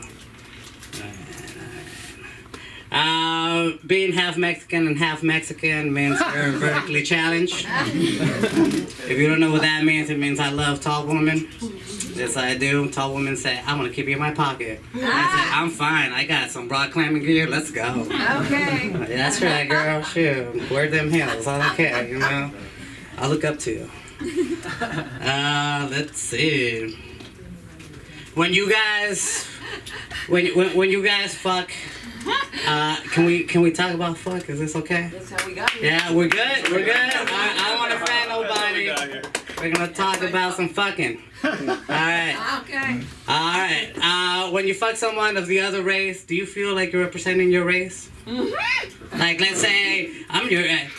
Like when someone tells me I never had no Mexicans, I'm like, orale, let me show you what's up. Like I'll speak Spanish to the black girls because they're like, papi, tell me anything. You know, they give me freestyle.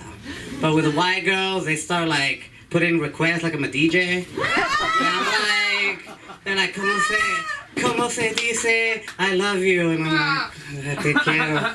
And how do you say, can I move in because my parents kicked me out? You know, like simple shit, simple basic shit. Oh man, white girls are expensive. Thank you, sir. Dating the Filipino over there. Yeah? No? Yeah, All right, cool. This is good. Yeah. I'm very sleepy, I'm sorry. Anyone stayed up doing coke last night? Alright, good. I'm growing out my hair. So take a look at that. Hey now.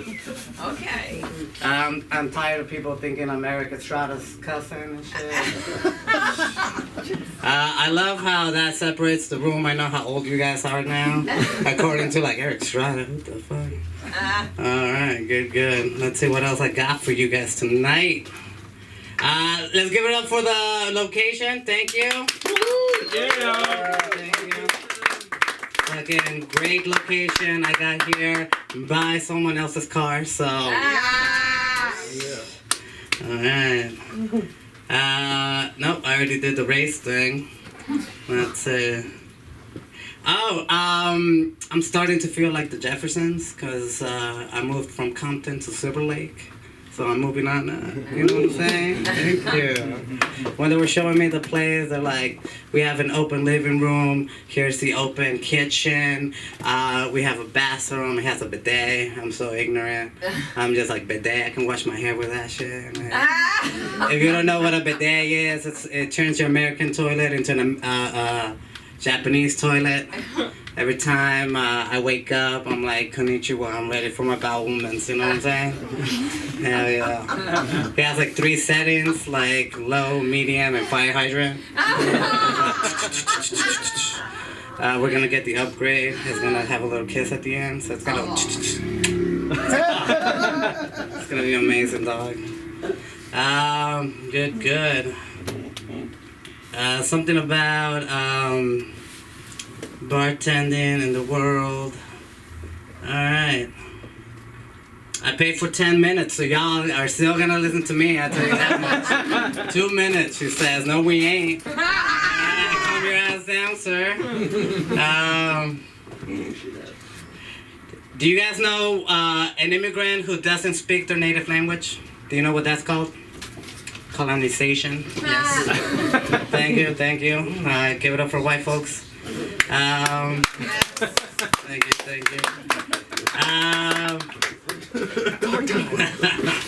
That's so fucked up. Really awesome. This is not more of a joke, but this is more of a complaint. So everybody in my work, I'm the only Mexican. Everybody there is black, and we got Martin Luther King off and Juneteenth. But Cinco de Mayo and Cesar de Chavez, I'm the only one working on the shift? No? Alright, working on that. This is a PSA. Stop calling us short kings. Just call us kings. Someone said, I'm gonna start calling you Napoleon. I'm like, stop, girl, we're done. Alright, bonjour. Alright, I love you guys. Bye. You can find me at Eden Originals. Alright, bye. Eden, it's so funny. You gotta check out the Laugh Factory West Covina. It's a new one. Have you been? No. You should check it out. None of my business, but I thought I would bring it up. And I gotta tell you, we really have a great group of people here. And without hesitation, we're gonna do our thing. We're gonna bring up the comedy of Humboldt. Dang, let's hear it. Woo! Mr. Dang. Hey, Dom. Can't say no more, right? Yes, my last name is James, and my first name is Holford. But anyways, okay. So, so I'm ethically. Oh my god, that's a hard word to say. I'm ethically ambiguous. Just kidding. I don't actually believe that. But guys, I'm going to believe that. So, like when I send like my picture like of my face, like guys will ask me, "Eres Latino?" And you know, like a regular person would probably say yes or no. In my case, no. I ask, do you want me to be?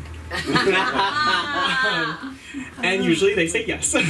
So that means that I get to practice my acting skills for that night, and it works really well. But I've had the unfortunate predicament of having 2 hookups in Spanish. Yeah, I know. The first one was my fault. I will take it. Like he asked me, "Hablas español?" And I took Spanish for 6 years, so I said sí. So that was my mistake. And the most hilarious thing was when he came over, he was like, "No soy gay." And I was like, okay, yes you are, but whatever. The second one, so this guy, this was not my fault, this was his fault. He Google translated our entire Grindr conversation. Oh my god. I know, it was crazy. He came over and he was like, "No hablo inglés." And I was like, okay, well, how do you think we're gonna do anything? But I surprised him. I spoke Spanish to him. It worked. But so there was one mistake that he made was when he asked me like if I was a top or a bottom. And by the way, this is great. So I all my life I've been told that I act like a main character, which as a gay man I know is code for you're really gay. But my friends clarified that it's because I'm the main character in The Giver, because I'm more of a receiver. But anyway, so to clarify, I am a bottom, and this guy was confused because he said that he was a bottom. He came over and he was not a bottom. And when he wanted to enter, so I don't think there are a lot of gay people here. But when you're the receiver, you have to prepare. And I was not.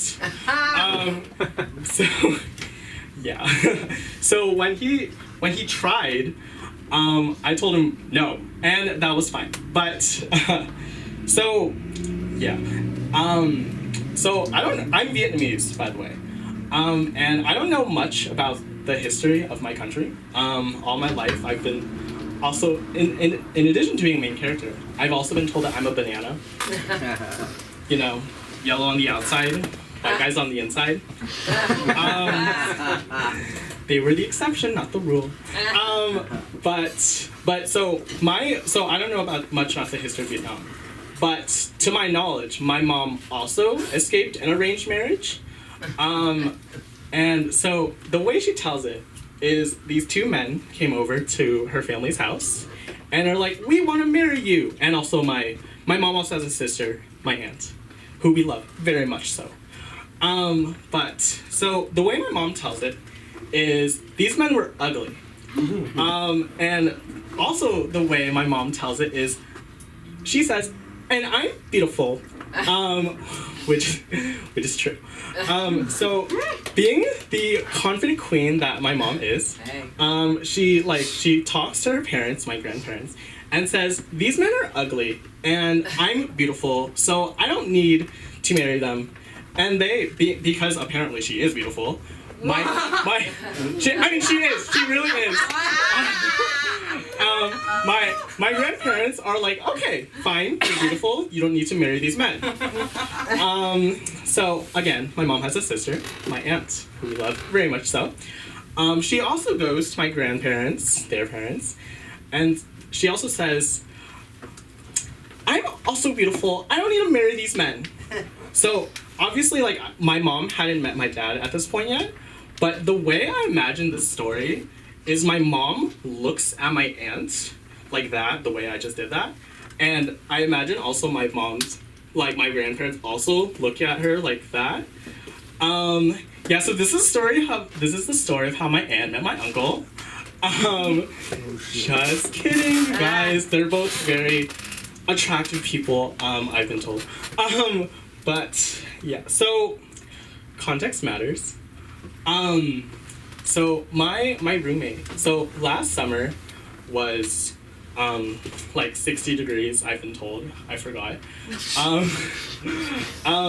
And my roommate's from Alaska, and he was like, it's so hot.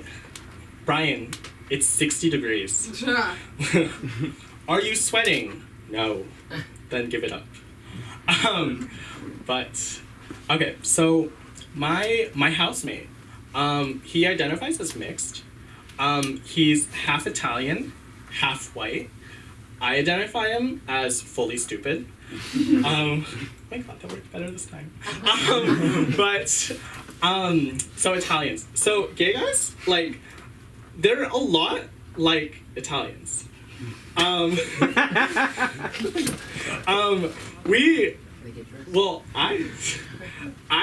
have a very high voice, because I'm gay.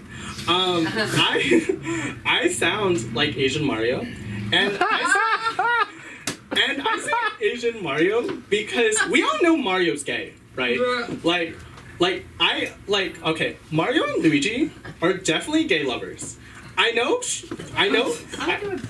exactly. Straight people always say they're brothers. But see, straight people say that about everyone, okay? Like, I usually don't date Asians, but if I did, I'd assume people would probably see us and be like, brothers. But no, they're definitely lovers. Second, holy cow. Oh, okay. Gay guys, we talk like this. I have no idea how I've been talking this whole mic, but I do, I promise. And Italians, they also talk like this, you know? We don't speak with our words, we speak with our hands. Gay guys, we've also somehow managed to trick everyone into thinking that we're rich or something. And also I go to USC, so that probably doesn't help. But like, the way we wear our jackets, I'm not wearing my jacket right now, but if I was, I usually wear it around my waist and like around my like neck, because I'm super gay. And also, like, I never get cold, because hoes never get cold. The last thing that we do, so I don't know much about Italian people besides my one housemate. But something that I do is I walk really fast. Oh wow, that's a bad example. I walk really fast, and you know, like, people always accuse me of like going on a date appointment with my professors, which, guys, that's only happened 3 times. Sorry, not 3 times, 3 professors. Multiple times each professor. Okay. Okay, thank you everyone. My Instagram is dick_it's_ag. Thank you everyone. Just put back in the mic one more time and repeat your stuff. Okay, sure. My Instagram is dang_it's_hd. Thank you everyone. Hey, and he's gonna be a doctor. You should know that. He's gonna be going to medical school. You should know that. Thank you. And when I I'm not here, you should know that there's only one person here in charge that tells everybody to do what to do, and I'm so blessed to have her here in my life and here for you, and she's producing shows, and she's getting ready to get Sarah Silverman really upset soon. Let's bring her up here. Let's give it for the comedy of Samantha. The one and only Samantha. She knows. Give it up for Suna! Over the Lights of Comedy! Give it up for being easy about giving it up. Thank you, I'm Sam. Dude, it's been a long fucking night. I love you guys. What a night. Give it up for comedy. Okay, I'm done. That's all for me. It's just been like a long night. I have people with me here tonight. All of you, obviously, are with me right now. I'm being hostage. I work. Do I look sad? But I brought two of my favorite people, my cousin, my friend Kai. Let's give it up for them. Yeah, I moved out of my parents' house. I don't know if they're sad about it, you know what I mean? 'Cause they're at the point where they can't sleep in the same bed. And I don't know, like, if it's obvious to you, but it's always, you know, like, not to be stereotypical, but the man has to get a sleep apnea machine. The woman's life is ruined. And he goes, I don't need it! I don't need it.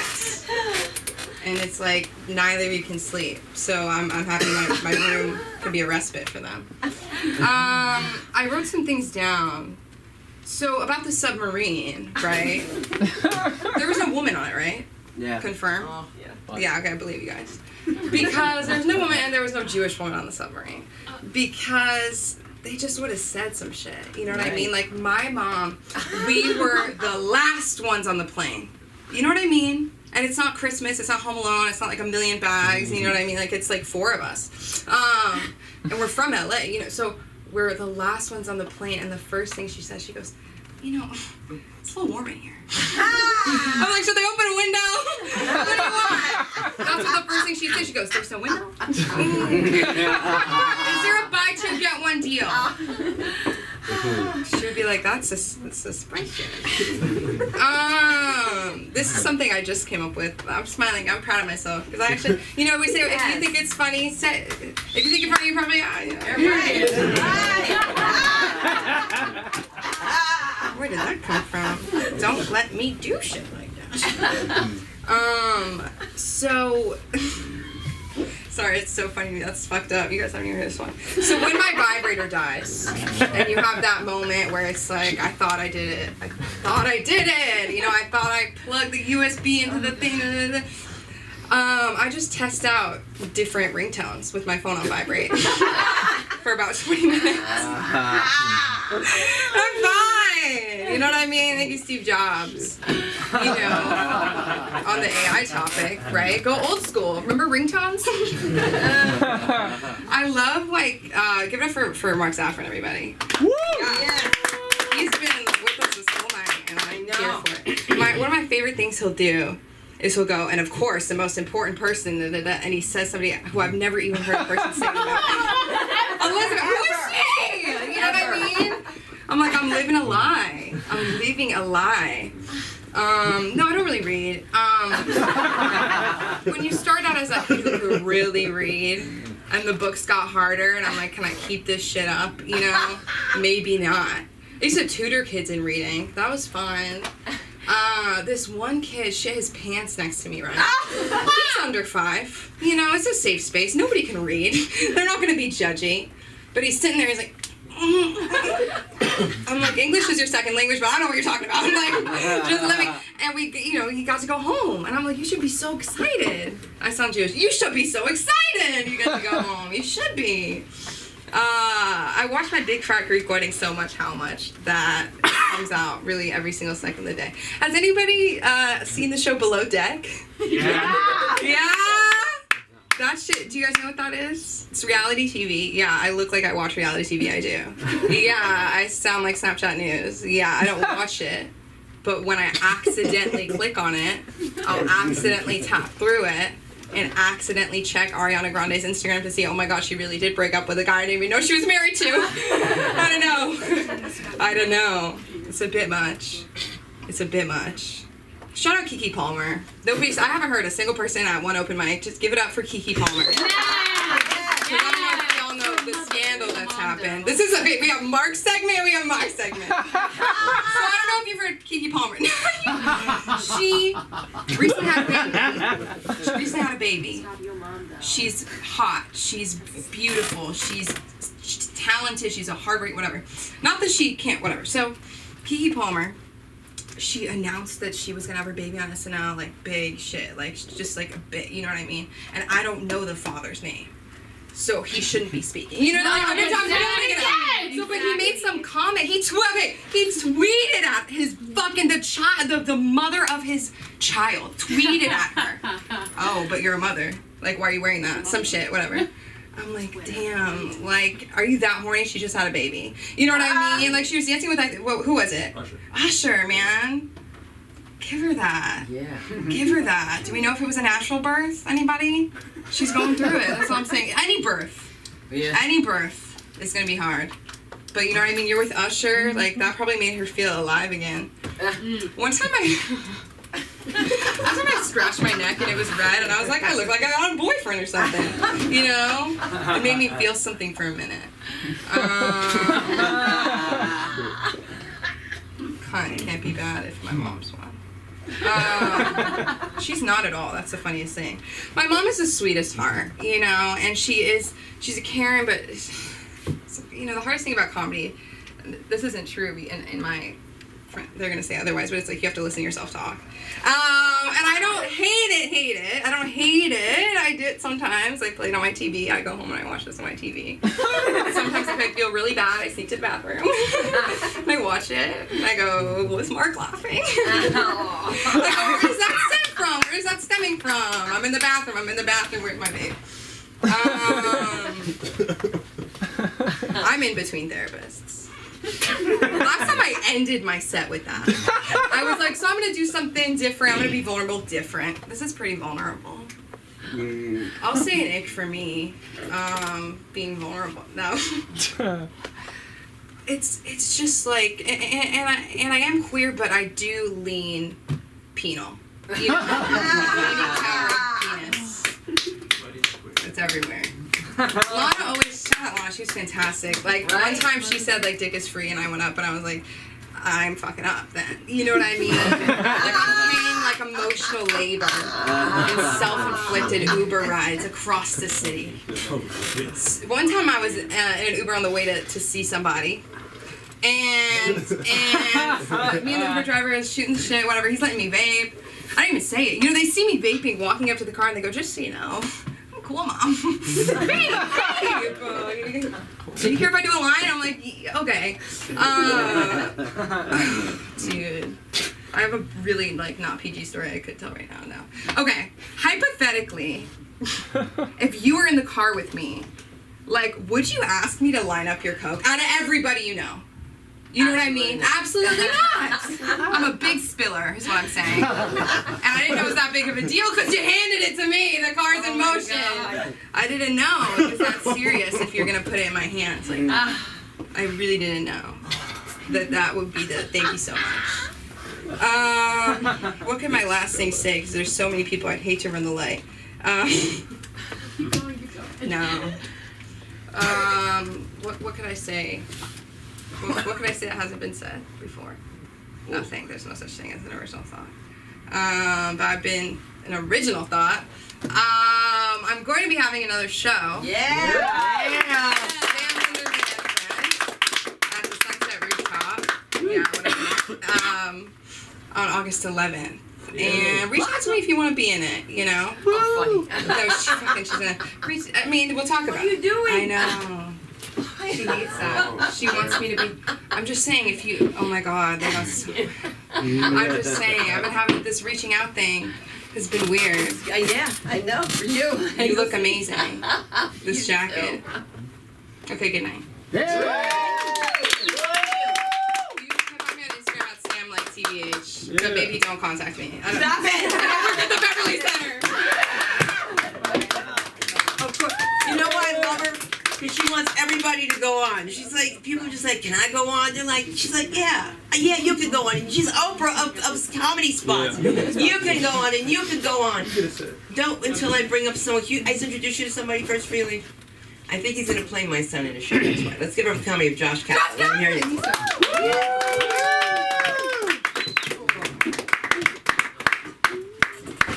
Hey, you. What's up? How we doing? Josh! Any full families in the audience? Just one? Oh shit.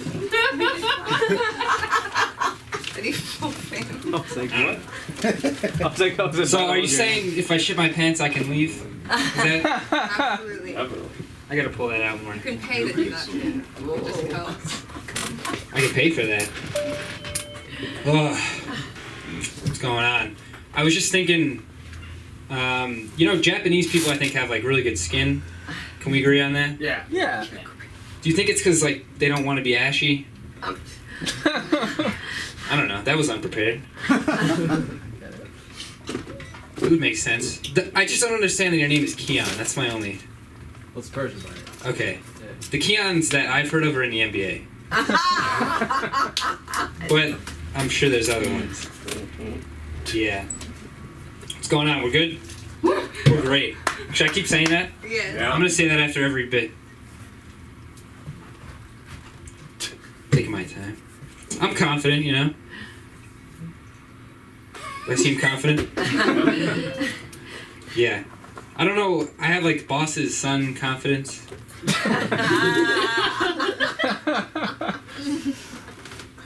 I was introduced as your potential son. I have like the kind of confidence, like I stand as close as I can to the road, but as far as I can from the urinal. Does that make sense? It's my vibe. I don't know what, it's just like this inner, I'm not like confident, I don't feel confident, I just like feel confident that everything's gonna be fine, you know? It's too sweet. It's just like this inner, like, white circadian rhythm that at the end of the day, it's gonna be alright. Yeah. Yeah. I'm not confident about some things though, like, does anyone know what instruments does Imagine Dragons play? Do we know? Have you listened to Imagine Dragons? No one has ever been listening to Imagine Dragons.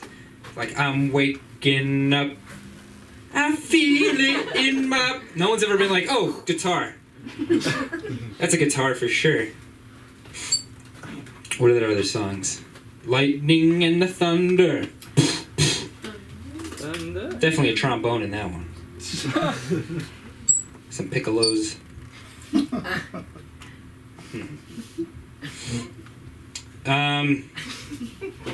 I'm kind of intrigued when people's eyebrows are more than they need to be. That's the whole thought. I just like, why don't I understand what your face looks like? I don't. Oh my god. They're like, okay, at the beginning of the week it's going to be flat, and by the end of the week it's going to have a little arc to it. There's an arc to the arc. I also like, I like seeing people next to me on the treadmill when they have AirPods in. It's pretty simple, because I can fart again. You know? You gotta fart when you run, right, Mark?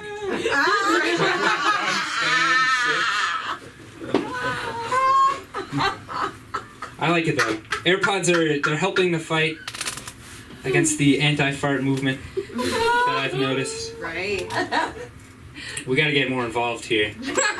Some protests. We guys gotta get on board. It's gonna rhyme and everything. This protest. Okay, I'm going for it. As my heart will pound, I fart my fart. And if I fart a mound, that's called a shard. Thank you. If I shard on the treadmill, I'll have the runs. It's ironic. Yeah. Much like a bloody shart, it's got a lot of iron in it. It's blood, I don't fucking know. Come on, guys. You think I know this more than you do? You think I've ever shit on a treadmill? Don't answer that. Sometimes when I look up porn, I try to be a little sneaky when I look it up. Like I'm trying to not let myself know what I'm doing. You know? Like I don't want to be too inappropriate. I'm not gonna look up big butt doggy style. That would be too inappropriate. I look up something like hot teacher or something, you know? But I did that, and I accidentally clicked on this article for a school shooting. Oh. Yeah. But other times, I didn't say that right. But other times, it's not gonna work. Other times, whatever. We're bound on it. I meant to say something before. I was gonna say other times that doesn't always work. But anyway, continuing on with porn. That's okay, that's new. I'm sometimes scared when I watch porn that, I'm gonna come at a bad time. Right when I start coming, it's gonna, cut to the guy's face, yeah! You know? Sometimes porn editors will hit you with that jump scare. I'm usually on board with porn editors. I like their pacing. They cut on action. Every once in a while, I get that close-up jump scare. You're just like, what the fuck? You stand up a little bit.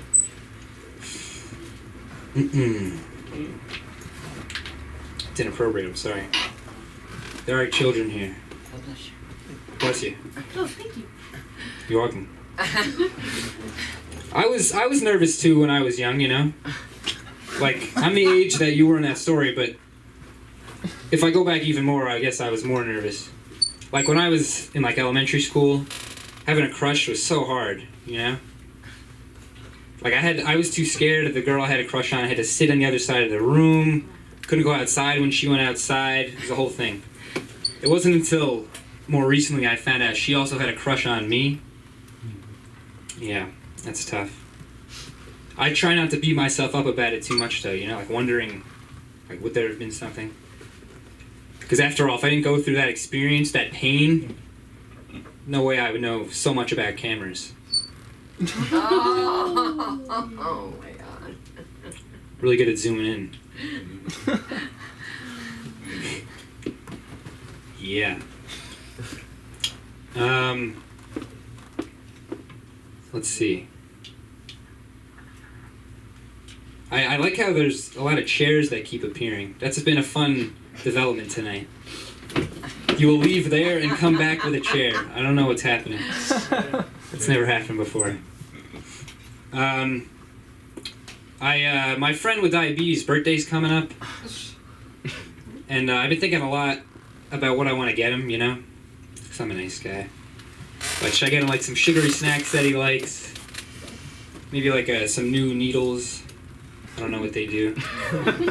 But I think I've settled on getting him a jump rope. Jump rope, 100%. Yeah. Might be too soon, he just lost his foot, guys. They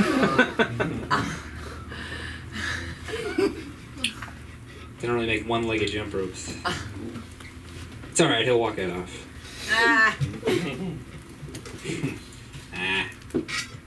I've been so high energy.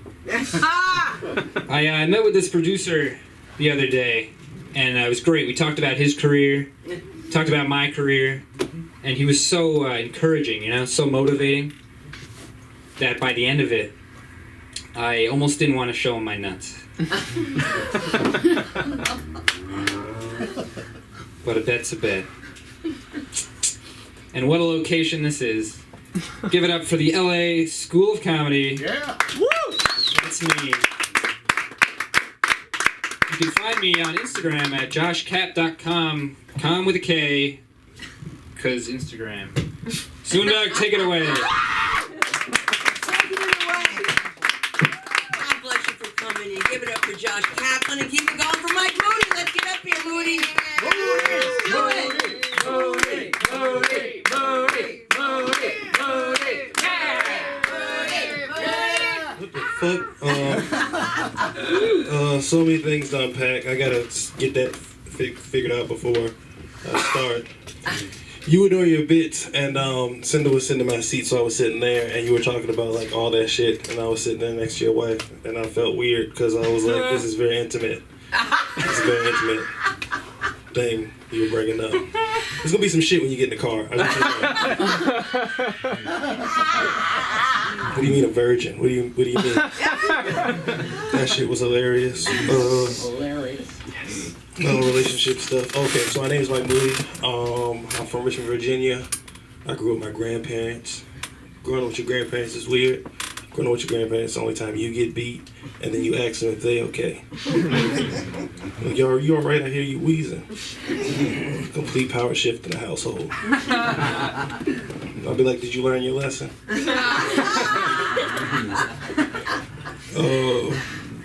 Because it wasn't really worth it. So I already know about the beat and shit. I grew up in like the 1970s, even though I lived in the 90s. Like, it's a very, like, the house looks like that. Like the house looked like it was the 70s. But I lived in the 90s. You guys ever seen the Brady Bunch movie? It was like that. It was like that. A lot of relationship shit talk. It's my ex's birthday today. Don't clap for her. I just saw her hanging out. I didn't know why she was hanging out because she's always hanging out, but she has kids now. They're not mine. And but I never see her with her kids. So every time I see her having fun, I want to put in her messages on Instagram and her stories, go take care of your son. That's what I do. She's always fucking hanging out. She's just a piece of shit. Yeah, she cheated on me. You know, you gotta be good if you're gonna cheat, you know what I mean? I just came home one day, her breath smelled like dick. I was like, I know with that, I know. Somehow I knew, like I knew. I was like, that smells like penis. So I left. Yeah, so, everybody talks about the relationships and shit like that going on. Yeah, that shit's hard. I need therapy. That was no, I was on the way to a show on Sunday, and I was on the bus, and it was this Latino chick with like a McDonald's uniform on. So I was like already interested. I don't know why. I don't know. I just like the fact that she doesn't like do anything to be seen. I don't know. It was something weird about it. Cause I'm tired of that shit. I'm tired of dating up and coming, whatever the fucks. I'm so tired of it. But we were sitting there, and there was a homeless dude that came up to her, and she treated him like a human being. She handed him like this container of spaghetti, and he ate like, you know, he took it with him. And I just thought that was like attractive that she was like a human being to him. You know what I mean? Cause it's LA. You know what I mean? It was nice Tupperware. It was made of glass. You know what I mean? She you know what I'm saying? Like, she could have did like some LA shit. Like, you know what I mean? She could have made him cup his hands together. And poured that spaghetti into his raw palms. You know what I mean? Like, I gotta keep this Tupperware. It's my grandma's shit. Like, but you know, I'm working with one of my good friends lately, and I was his friend before we started working together, but now we talk, and now it feels like he's a boss trying to be my friend now. So it's like a weird, you know what I mean? So like when I clock out, he's like, what do you want to talk about? I'm like, I don't want to talk to you no more. I see you in the morning, nigga. I'm tired. I don't want to talk. It's a weird space to be in, to be working with a friend. And we were on like Fortnite playing, and I was playing Fortnite, because sometimes we do meetings on Fortnite. We just play Fortnite and talk through the shit. And one of my friends was on there, and he's white, so the boss, not my other friend, and he's just like, I feel like, you know, black men deserve a break in America. And I was like, nigga, I'll write your emails. Like, anyway, that shit was weird. I don't know, I'm not good at dating either. So maybe I'm not a catch. I don't know. Maybe I am. I got a lot of shit on my mind. I told y'all my parents passed away. That's why I live with my grandparents. Well, that's what I'm telling you now. I'm telling you. So that's why I live with my grandparents. My parents passed away in a car accident on the way to vacation. So I don't get excited for anything. Oh my God. Like absolutely nothing, you know what I mean? Like even like a good date, you know what I mean? On a good date, that chick's like, when we get home, this pussy's yours. I'm like, bitch, we gotta get home first.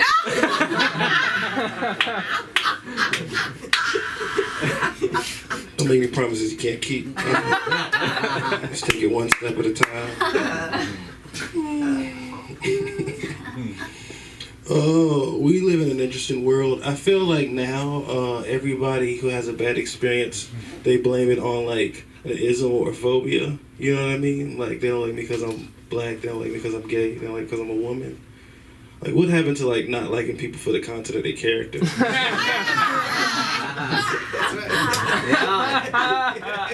feel like that's what Martin Luther King died for. I feel like that's what he died for. That was like the whole spiel, right? Am I missing something? You could just be a piece of shit. You know what I mean? Just be a piece of shit and own it. Don't group me up and lobby me up to fight for you. And you just a terrible person. You know what I mean? Some dude's like, yeah, my boss is racist. I'm like, nigga, you fall asleep at your job. That's a you problem. Oh. That sounds insensitive. That sounds a little bit like I don't care about people's fights. I do. But they gotta give me more evidence. You know what I'm saying? Just gotta give me more evidence. You know what I mean? And there's like stigmas people have, and I'm trying to fight some of the stigmas. Like, you know, people say that black people are homophobic, and I don't like that. Like, black people just have terms and conditions. They're not completely homophobic. You know what I mean? Like, the only time a black parent allows their kid to be entertained by a drag queen is when it's a Tyler Perry movie. Like, that's the only time we let that shit fly. You know what I'm saying? I feel like stuff is hard, though. I'm not trying to be insensitive. You know, I think it's hard. I think pronouns are hard. I think pronouns are hard. I think that the choice of when you choose to express them are hard and always interesting. Always interesting when somebody chooses. Like, what if the world ends and you're trying to grab somebody's hand off a ledge? And they're like, yo, bro, I got you. And they're like, it's not bro. And they're just hanging there. You would address me as them, nigga.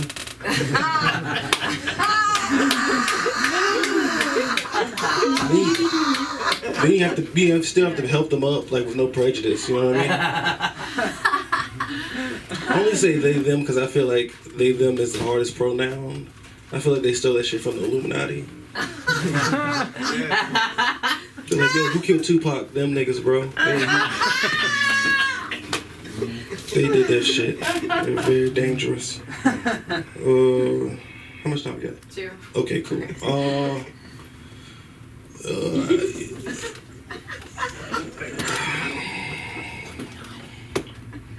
I feel like, you know, social justice is a thing to the point where, like, now we can't enjoy our television.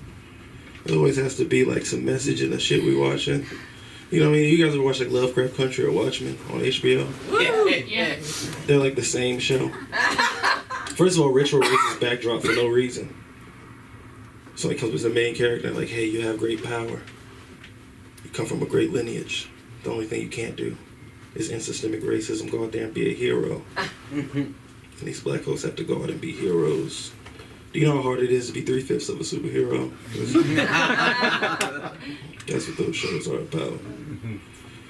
Oh, you ever seen like Candyman, like the new one? The new Candyman? The new Candyman has nothing to do with Candyman at all, if you haven't seen it. This is the dialogue of the whole movie. There's a man with a hook for a hand killing people. But you know what's really killing this community? All this gentrification. We should go ahead and do something about this. I don't know. They make characters white that are black. They make characters white black now. You guys seen the new Ninja Turtles trailer? The new Ninja Turtles. You guys see what April O'Neil look like? She's black now. She's a black woman with red hair and dreads, and now she looks like one of the chicks who started Black Lives Matter for some reason. I don't know. I think it's weird. That's all. Thank you guys. Yeah.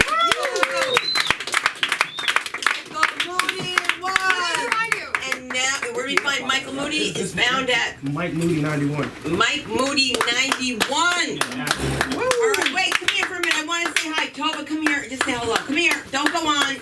Oh, no. Just give it up for my daughters here. Tova Zaffron's here from Liverpool. And Aviva Zaffron, a recent graduate of NYU Tisch. I am very proud of her. And she needs to practice. And I know she doesn't want to come up, so what am I going to do? Screw it, I'll go up. Yeah! Give it up for Tova!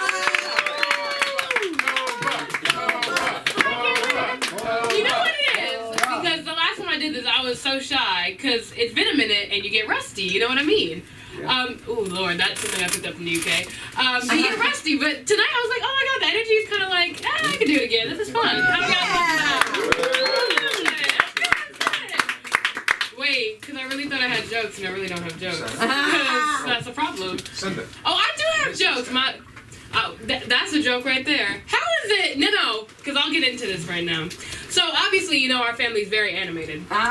Very clear. Every person. It's like Power Rangers. You know, I feel like my family is the perfect example of Power Rangers because everybody has their own like identity. You know, like we got like Red Ranger, Yellow Ranger. Like, we got it all. We got it all. But like with that being said, because we're all in our own worlds, if someone's doing something like normal things that you think parents would like respect and do all that for, they do not. Like, I don't know. Graduations, parents are like, proudest day of your life. My mom was asleep the entire graduation. Out, like a light. I was just looking at her like, people wait their entire lives for this moment. She said, And I'll see it in my dreams, I'll tell you that much. But, you know, I just find that interesting. I just find that funny.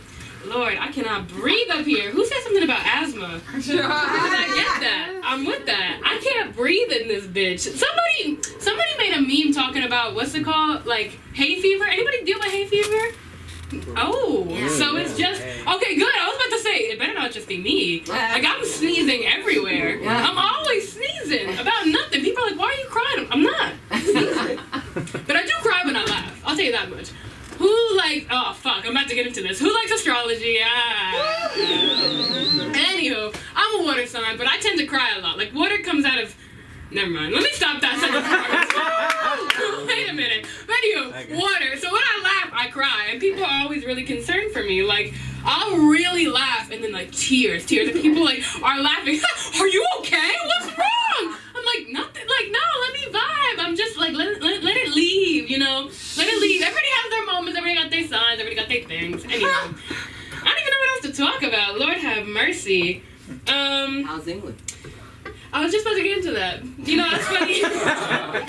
It's funny that you say that, because that is my life. You're right. So yeah, I live in England. That's a hell of a jump. Thank you. I appreciate that. People always ask me why. The only answer I really give them is I don't fucking know. It was COVID, if it's true. It was COVID. It was a free application. I go to school out there. I looked at the application. I went, fuck it. If I don't, like, who thinks they're actually going to go to school in a different country? I can't lie. I mean, some people do. That's fair.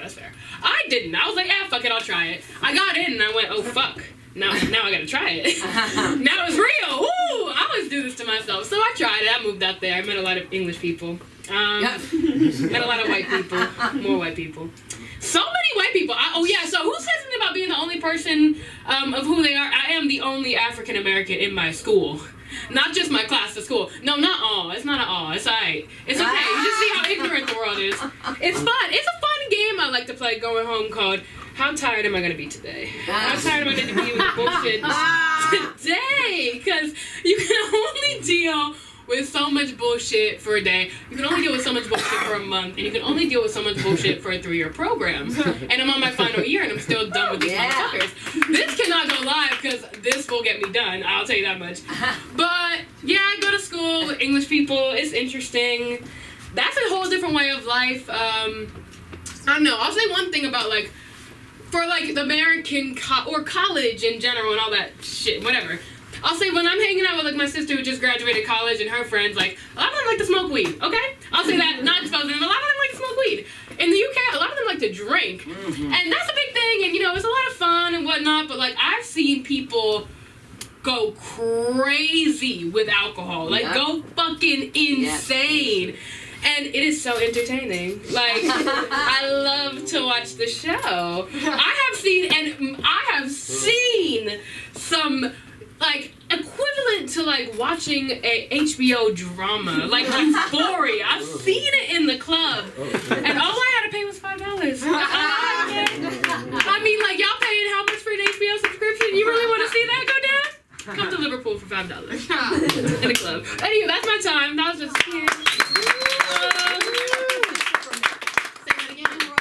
No, send it. Quiet. No, who needs to go up? He's gonna wait because he told me Child, he was I ain't gonna gonna be do a this. guest. No, You're no, going up, I'm you're gonna be going up, safe. you're going up. We've got so much more, Carlos. I don't We're know. gonna talk. Bring her up. You have more to say? I'm sorry. Go ahead. No, I don't. Aviva, you come on stage. Come on, 2 minutes. Aviva! Yeah.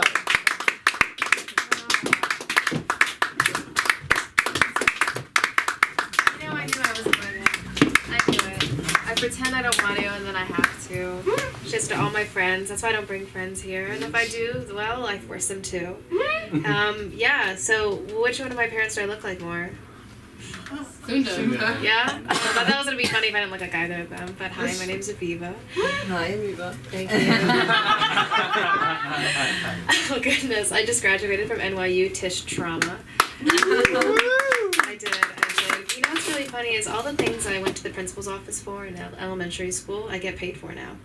So, you know, singing, dancing, cartwheels in the playground. Oh, goodness. That's extra now. If you want to see me do a cartwheel. Yeah, that was a funny joke. I wrote that, like, while everyone was sitting down, so I hope that was funny. Because I don't do comedy. I'm a cabaret singer. Yeah. Yes. I do solo cabaret shows, and I will say though, as much as I say I don't do comedy, my mother tells me, and actually people who watch the shows, they go, Aviva, you talk too much. We're waiting for you to sing. Yeah, they're laughing because instead of like, do you know how like having parents in the entertainment business, like you wish you can get like, oh wow, that was such a great job. I'd say, hey mom, how'd you like the show? And a 2-hour show, I sing my ass off. She goes, you know, on that note, I think that you could have done this. It's great. But I hear we've been talking about bisexuals in the house. Woo! Yeah. Thank you guys for clapping. I know. Like for some men it's disgusting and so for some men it's hot. I don't know. I've been bisexual since I was 5, I think. I think I had my first like, you know, the experience. Do you know what I'm talking about? When you're playing house and you're the father. Yeah. And that's where it's been this ever since, you know. I do get more women than men, and I'm proud of it. I feel good, you know. Oh, I wish both of my parents weren't here. All the things I could say, but well, you know what? I'll expose myself. I'm like, no, don't go, Ma. You already heard the story last night. No, not that one. That's a different one. But I was hanging out with a friend. I'll say a friend, you know. And she looked at me after we hung out, and she goes, Aviva, I don't know what you did, but my hands went numb. Have you guys ever, have men in the room, have you guys ever made a woman's hands go numb? No? You haven't? Exactly. Exactly. I did that. But, you know, like, being bisexual is not easy, you know, because I went on a date with this girl, and she, like, it sucks when I'm experienced meeting someone who's like trying it out for the first time for funs and shits and giggles, and I go, oh my goodness, like, I'll be very like, you know, no means no.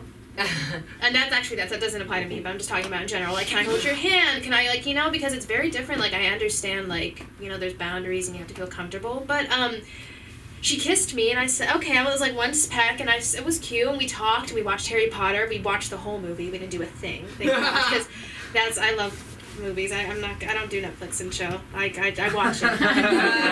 I watch. Yeah, but I say this because the day after she ghosted me, which was I'm not opposed to it. You know, it's fine. I respect it. But I see her Twitter. Yeah, guys, and I love Twitter. But she she comments, "Hey guys, I'm doing a study for my essay about how to experience your sexuality in the city, and I want to know if anyone had any experiences." I said, "Girl, you used me for an essay?" Goodness, am I the thesis statement? It was crazy. It was, but honestly, I respect it. You know, you gotta grind. You know, but yeah. It's actually great if women do that. I respect it, but men don't fucking do that shit. All right? Don't fucking pull that shit. I mean, y'all used to duel. What happened to dueling? Fighting for honor. Oh man, can we bring back dueling? I want to hunt. You know, like I mean, women. Like let's be real. We have to sew, make our own food. You know, cook. You know. Don't do that. Make the men do it at this point. That's modern feminism, all right? Y'all cook. Y'all clean. I wanted to speak on you. You're a bad bitch, all right? Let me tell you, you sat there and let your husband tell the entire room that you're. I'm not even gonna say that was funny. It's on Twitter that you know. Nice. Cream pies. Yeah, come on. That's great. Absolutely. And you're a bad bitch because he was airing himself out. He said I could be barren. I what's wrong with me? I mean it's mind over matter. You know, you a bad bitch. All right. You know, keep youthful. See, have fun. All right. Not to bash on you. You know, I mean. There's many factors, you know.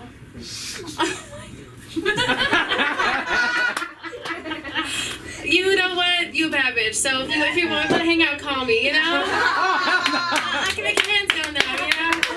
So, ladies and gentlemen, thank you. I might do a cabaret show in California. We'll see. But I do them in New York. I perform at the Green Room 42 and 54 Below and Pangea, my home haunt. And yes, I'll maybe do a show out Where here. can they find you on You social can find media? me on, don't find me on Twitter. But you can find me on Instagram at Aviva Zafran. You can spell it at this point. Spell it out. Yeah, but he's talked enough about himself. You know his last name. My father. Yeah, and TikTok as well. I need to try it out more.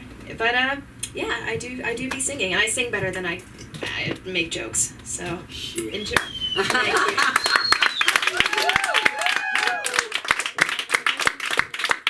I can't wait to bring up this next guy, by the way, because it's so funny. I was waiting for him at the studio here because we had a meeting, but you're going to meet him yourself now because you guys think I make up these people. So I'm like, I got to get to the studio. I can't be late. There's a new guy, Carlos. And he teaches white kids tennis, so he's going to be on time, okay? That's what I'm thinking. And I rush here, and I get here early, and he tells me he's not coming. So then he's like, I'm not coming there. To make a long story short, he says he's going to come and watch, and so that's why I wanted to wait to see the comedy of the one in Ottawa. Carlos, the tennis coach, darling. Come up here. Now I meet you. You look like Jesus. Amen. Oh shit, I was about to get my money back. Just kidding. Well, first of all, I want to give it up for Mark. I know we just met, but it looks like you have the money here, so give it up for him.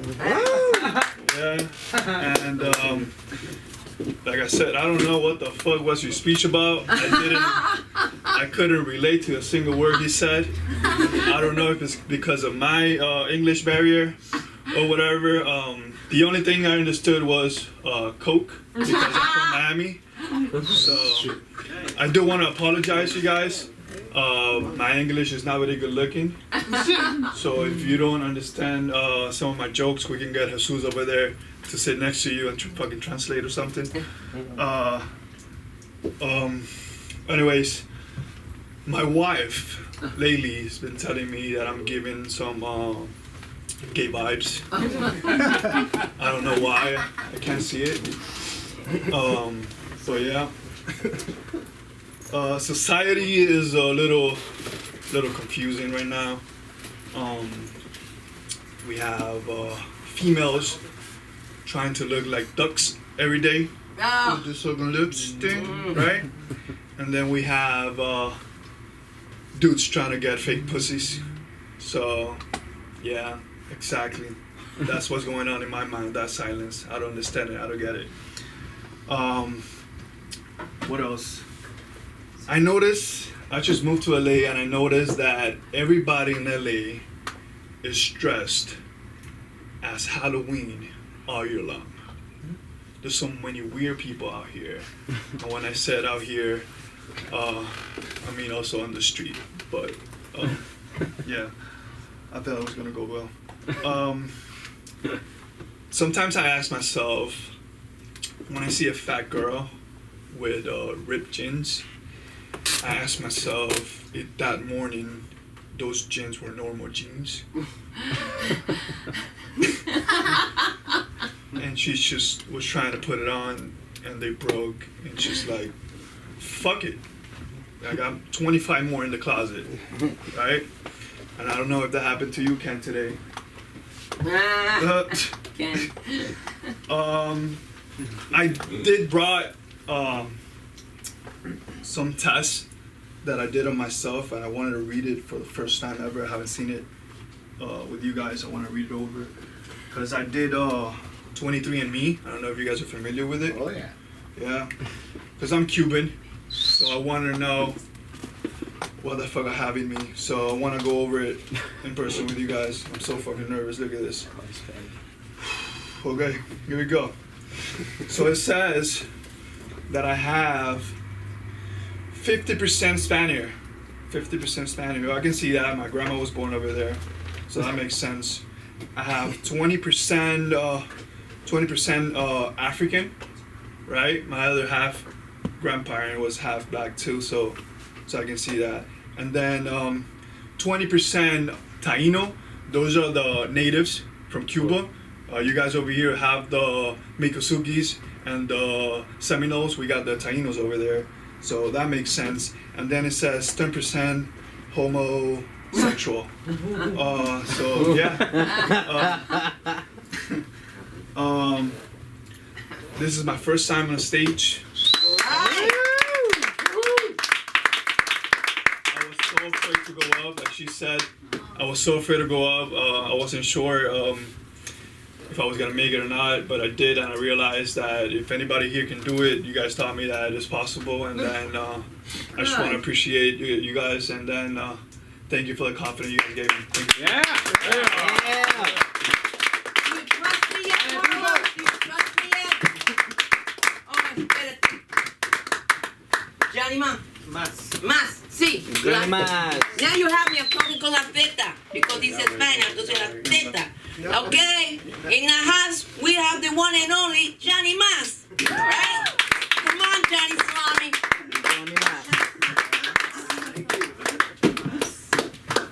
Hey, how you doing? All right. Looking good. I like you. What's your name? Josh. You look like half Jewish, half whatever the fuck. You've been slipping the entire show. Yeah, you. I like you. I like your ring over there. You're married? Just talking with the audience. You, Mario. Are you married? It's okay if you don't want to marry. It's okay, I got you. Married to her. Oh, how long have you been miserable? What's your name? 32 years. Oh, nice. What's your name? Ken. Over there, the Jewish you come to. Nice to meet you. Nice. Well, I'm not Latino. I'm from Israel. I didn't know that.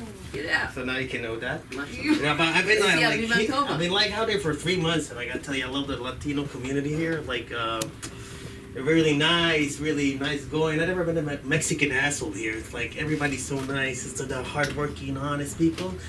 But they're like, so I never met a Mexican asshole. Either that they're hardworking, nice, or they're like rotten, evil, vicious. There's nothing in the middle. You know what I'm saying? I was there Latino, yeah, and everybody like, everybody's so nice, yes. What's your name, guy? Keon, you look like a Japanese Peter Parker. I like the vibe. Hey, Jesus Christ over there. The people of Bethlehem need you. What's going on here? Let me go. Got some here. Oh, another phenomenon I noticed here, how the homeless people in LA, they have this like vibe. They have like they're more demanding than other places. You know what I'm saying? I'm just walking on the street, And this guy was, just walking with my groceries. And this guy, what kind of cheese you got over there? I'm like, oh, just checking, man. Ooh, you gonna eat that all by yourself? I'm like, yeah, that was the plan. Anyway, I don't know what he did. I gave him the cheese. He just shoved it up his mouth, and then I'm like, okay, let me give you some bagel with it. You know what I'm saying? Just shoved it up right there. You know what I'm saying? A lot of funny things I noticed here. Starbucks is like funny. You have to get a PhD just to get a cup of coffee here. I want it hot, warm, milk on the side. Yeah, everything is. You have to have like five orders before you order the coffee. And it's like at the end she asks you, she tells you, there's a question at the end of the screen. Like, do you want a tip, It's like, I'm paying $5 for coffee, you want a tip? Oh my god, like the question at the end of the screen, like that funny shit. And I just want to go to a place that I can just stand, you know what I'm saying? Just yell go to like a coffee shop or just yell like, coffee! Coffee! I just want coffee, just coffee, no shit, you know what I'm saying? I don't want that like bullshit, whatever the fuck. Whatever. I don't know. It's some funny shit. Anyway. Like, I've seen here, Americans have like way to sell shit here. Everything is being sold here by the triples. Like, you have like small, medium, large, basic, medium, premium, all that shit. It's just funny. And this bleeds, like, this thing, it bleeds into other shit, Like, my friend of mine, his dog was dying of cancer. And his dog was dying, and he goes to the vet. The vet called him, okay, you have $70 shot. Hey, $70 shot. And then the dog dies in 1 minute. 1 minute the dog dies. Then we have $35 shot. The $150 shot. The dog dies in 30 seconds. We have premium shot. The dog dies in, oh my god, in 1 second. My friend, the Israeli friend, looks at him and tells me, take a hammer, put in his head. No money. The guy looks at him like this. Okay, we'll take the $75 shot. That there's no need to be not polite, whatever. That's some funny shit. But I've noticed like a lot of things here that kind of struck a chord on me. You know what I'm saying? I used to be an English teacher back in Israel. I used to work in tech. And the funniest thing here is about healthcare. You know what I'm saying? Healthcare. You know what I'm saying? So nobody cares in America, And even they're going to say the word care in America, it's like, when I say, I'm going to say health, and you're going to say after me care, okay? Work with me, George Floyd. Health! Care! Health! That care shit sounds expensive, you know what I'm saying? Sounds expensive, that care shit, you know what I'm saying? You have like doctors, you can go out and you have like billboards of doctors that say, we have the best trauma surgeons here. I'm like, okay. Remind me that when I get shot. Like, can you imagine yourself getting shot, you know what I'm saying? You're lying on the ground. The paramedic comes. Where are you taking me? I'm taking you to General Master Hospital. No. Don't do that. Take me to Cider Side. I have the best trauma surgeons over there. Take me there. Now. Ah! You know what I'm saying? You'd be like, oh, I'm going to get there. I got to get you there. It's like, it's funny. It's like, I've never seen a place that published like doctors. Just think about it. We have the best doctors. Can you imagine like being a worse doctor, having someone operate on you, like have someone like a C- doctor? We successfully removed the kidneys from the stones from the liver, right? Doctor, that's a kidney we're talking about. You know what I'm saying? You can't be C- doctor and shit up here. Anyway.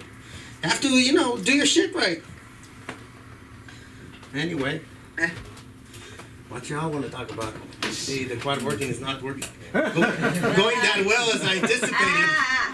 Especially the guy with the red doesn't like me. I'm sorry, man. Didn't mean to be that way.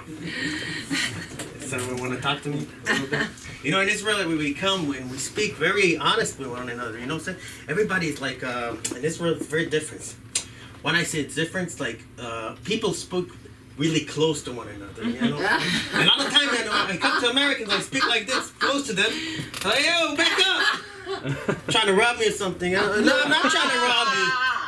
No, it's just my mentality, my culture, it's where I come from. Don't misinterpret it like it's an aggression or something like that. I'm a pretty cool guy. Yeah. You know? And what is with the gender shit up in here? Everybody identifies, and I never understood that. You know, because I genuinely identify.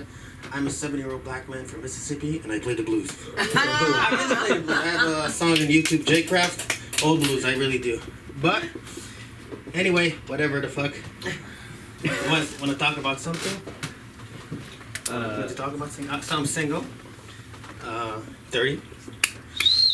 Whatever. Clap if you feel like it. Yeah. I've been having like weird like nightmares like lately. You know what I'm saying? Like about being single because I want children. You know, I don't want like one that stays. You know, you come and it's just not like 20. You know, you don't feel the way that you did like when you're 20 years old when everything is popping, everything. I have 2 minutes. Okay, this is 2 minutes. It's gonna be like. So I had this nightmare. You know, and I was thinking. I was sitting in Tel Aviv. I have like this green leather sofa, and it's like the sway sofa. Everything sticks on her. It's like if you go to a man's house, especially if you're single, don't sit on the couch. I'm telling you, don't sit on a single man. You don't know what the stuff that has been to his house. You know what I'm saying? And so in the dream, I'm not telling you, this is not a real story. It's only only in the dream. So I'm sitting at the house. I got the sofa over there. And then I started jerking off, Yes, that's what I did. I'm sorry, can I say it? Yeah, of course. Yes, it's a dream. I can do it. You know what I'm saying? And I don't have anything to do, so I'm kind of lazy in the dream. So I don't have anything what to do with, what's ever come out, So I just smear it off the couch. It's in the dream, no worry. My house is clean. You can come, sit on my couch. Everything is nice. So I wake up and I go to work. Wake up, everything is regular, and suddenly I go around and then I see my couch. And it's like a day after. My couch is like a little bigger. I don't think, and it's kind of weird. So I go out, I do my shit, and then I come back. It's a little bigger extra, So I'm kind of picking out like a squirrel, What's that? I'm gonna like that. Ooh. I think my couch is having a baby. It's a half human, half hybrid couch baby. So I don't know what I'm gonna do with the baby. What am I gonna do? I'm gonna raise it or something. What do you think I should do? Keep the baby? Yeah. Keep the couch? What am I gonna do with his mother? Throw it out the streets? Anyway, so I decided I'm gonna keep the baby. So I started doing it. Day go by. Everything grows bigger and bigger. The couch grows bigger and bigger and bigger and bigger. Oh, you have chai. It means 18 in Israel. It means alive. I like it. I think I would know. I love it. I'm a member of the tribe. It's good. It's good. So listen. I'm listening. I have 1 minute. 30 seconds. So this. Okay. Make it short. Okay. Anyway. Okay. I go to sleep. I wake up in the middle of the night. Suddenly, boom! You see a couch? I go out. I have like this baseball bat in my house. No baseball, like bat, because we don't play baseball. Like bat in my house, like I come out like this. I come. Oh my God! There's water all over the floor. You know why? Oh, water broke. Suddenly, I see. Suddenly, I'm going out like that, and there's a baby. Anyway, this has been my 30 seconds. I hope you enjoyed it.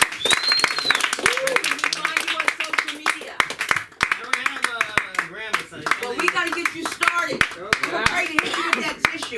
Guys, if you need any coaching while I'm still in town, you ought to call me. All right? And this is our last act coming up. I want you to pay attention and hang on because you got the scene with Allie Bean. Give it up for the comedy of Allison. Come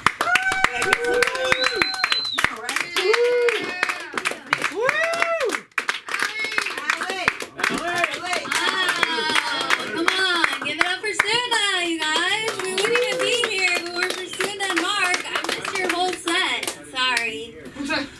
Was it good? I gotta go back and watch the video. I never seen Mark do stand-up. He's new to the game. We gotta get him in. We gotta jump him in. Right? How's everyone doing? Happy summer. I missed everyone's set. I came late, so I don't know what's going on, but you guys are a good-looking crowd. You guys are handsome and beautiful. What's going on here? This room needs some air. It's kind of stale. well, though. I like the vibe. I like the vibe in here because I'm a go person. We're all just go, go, go. Our whole culture's like go, go, go, go, go. Well, you know, we all turn into the rabbit from Alice in Wonderland with the clock. Everything's go, go, go, go. Then you're the Flash, right? Flashing around town. I'm not like that. I'm not fast. I'm a country bumpkin from Montana. I want to slow the fuck down and do some fishing and hiking and loving. And what's that country song? I forget. Loving, fishing, something every day. I forget. I don't know. But I had a dream, right? I had to move to the city. Everyone's got a dream. They got a dream to go to the city. And then once you get here, you're like, I left paradise for this? Like, what happened? Anyone ever been to Montana? Yeah. Where'd you go? You're on the spot now. Some farm, I don't know where. Oh, okay. Farm. Farms are cool, right? A lot of animals. Animals are living their best life up there. There's buffalo, birds, they're all singing and dancing. Down here, you can see, like, a rat with a needle hanging out its arm. I don't know what's going on. Is there any wildlife in California? There's wildlife, right? What are they doing? They got the fuck out of here, right? I went to Big Bear. I didn't see any bears. What's going on up there? I'm trying to figure it out. Are we on fire is what I'm trying to say. Every summer, this state is on fire, and these animals get the fuck out of here. Maybe they're trying to tell us something, don't you think? I don't know. I go to the ocean, and the water is so murky you can't see anything. Did you see dolphins or whales or anyone ever go to the ocean? Any San Diego people in here? What do you guys do for fun? Comedy. Yeah, you chew gum for fun? Right on. You get that jawline, that cut, right? You gotta chew gum for a living. You get the jaw, man. That's what it's about. No? No animals? Nobody likes... Everyone has dogs around here. Dogs, yeah. It's getting kind of weird out here, though. I saw a lady pushing a cat in a stroller. What the fuck is going on? Everyone's kind of mental, aren't they? A little mental. We're all going a little crazy, right? When it gets hot, we all hate each other, don't we? We all hate the fuck. Have you guys been in traffic lately? It's weird. It's just do whatever you want, Bill. Everyone's just turning corners and doing whatever the fuck they want. I'm like, what is going on? There's no semblance. There's no nothing. You get it, right? I don't know. Traffic's weird, isn't it? Takes your whole day, doesn't it? Takes your whole day to drive somewhere here. I'm from a 10-minute town. You drive wherever the fuck you want. There's no speed limits in Montana. You can go as fast as you want. You know, and you come out here and you're just stuck in traffic listening to weird radio songs. What's going on the radio lately? Anything good? I turn on the radio sometimes, like, I want to hear something good. It's like commercials for 3 hours. Like, what the hell is going on? You know, what kind of music you like? I listen to pretty much everything. Okay. You look kind of like, I don't want to, like, profile you or anything. I'm white, so I can't really dance. You guys dance? Any dancers in here? Yeah. I'm the worst dancer. Are you? I could tell. You were doing some spins, though, man. You got the carpet all in action and shit. People can't dance. Dude was walking around. He was walking in circles. He was like this. This is without drugs, you know? Yeah, exactly. It's in the water, bro. It's in the fucking water out here, okay? I want to bring back the slow dance, though. Don't you think we should bring back the slow dance? Yeah. What happened? I can't get a date. I have no guys hitting me up, and there's no place I can go where a guy can be like, excuse me, miss, you want to dance? Right? Isn't that sad? Yeah. I can't just walk into somewhere and have a guy go, excuse me, ma'am, can I dance with you tonight? What's going on? We need a slow dance club is what I'm trying to say. Yes.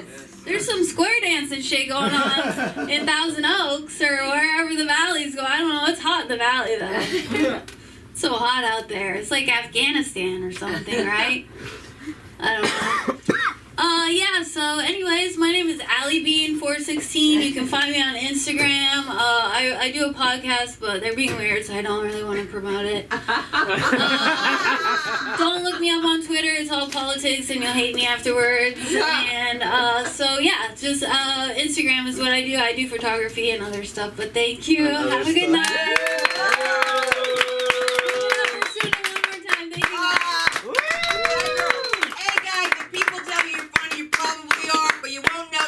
Take it from the page to the stage, and you've been great. Thank you, our comedy concierge Samantha. Thank you.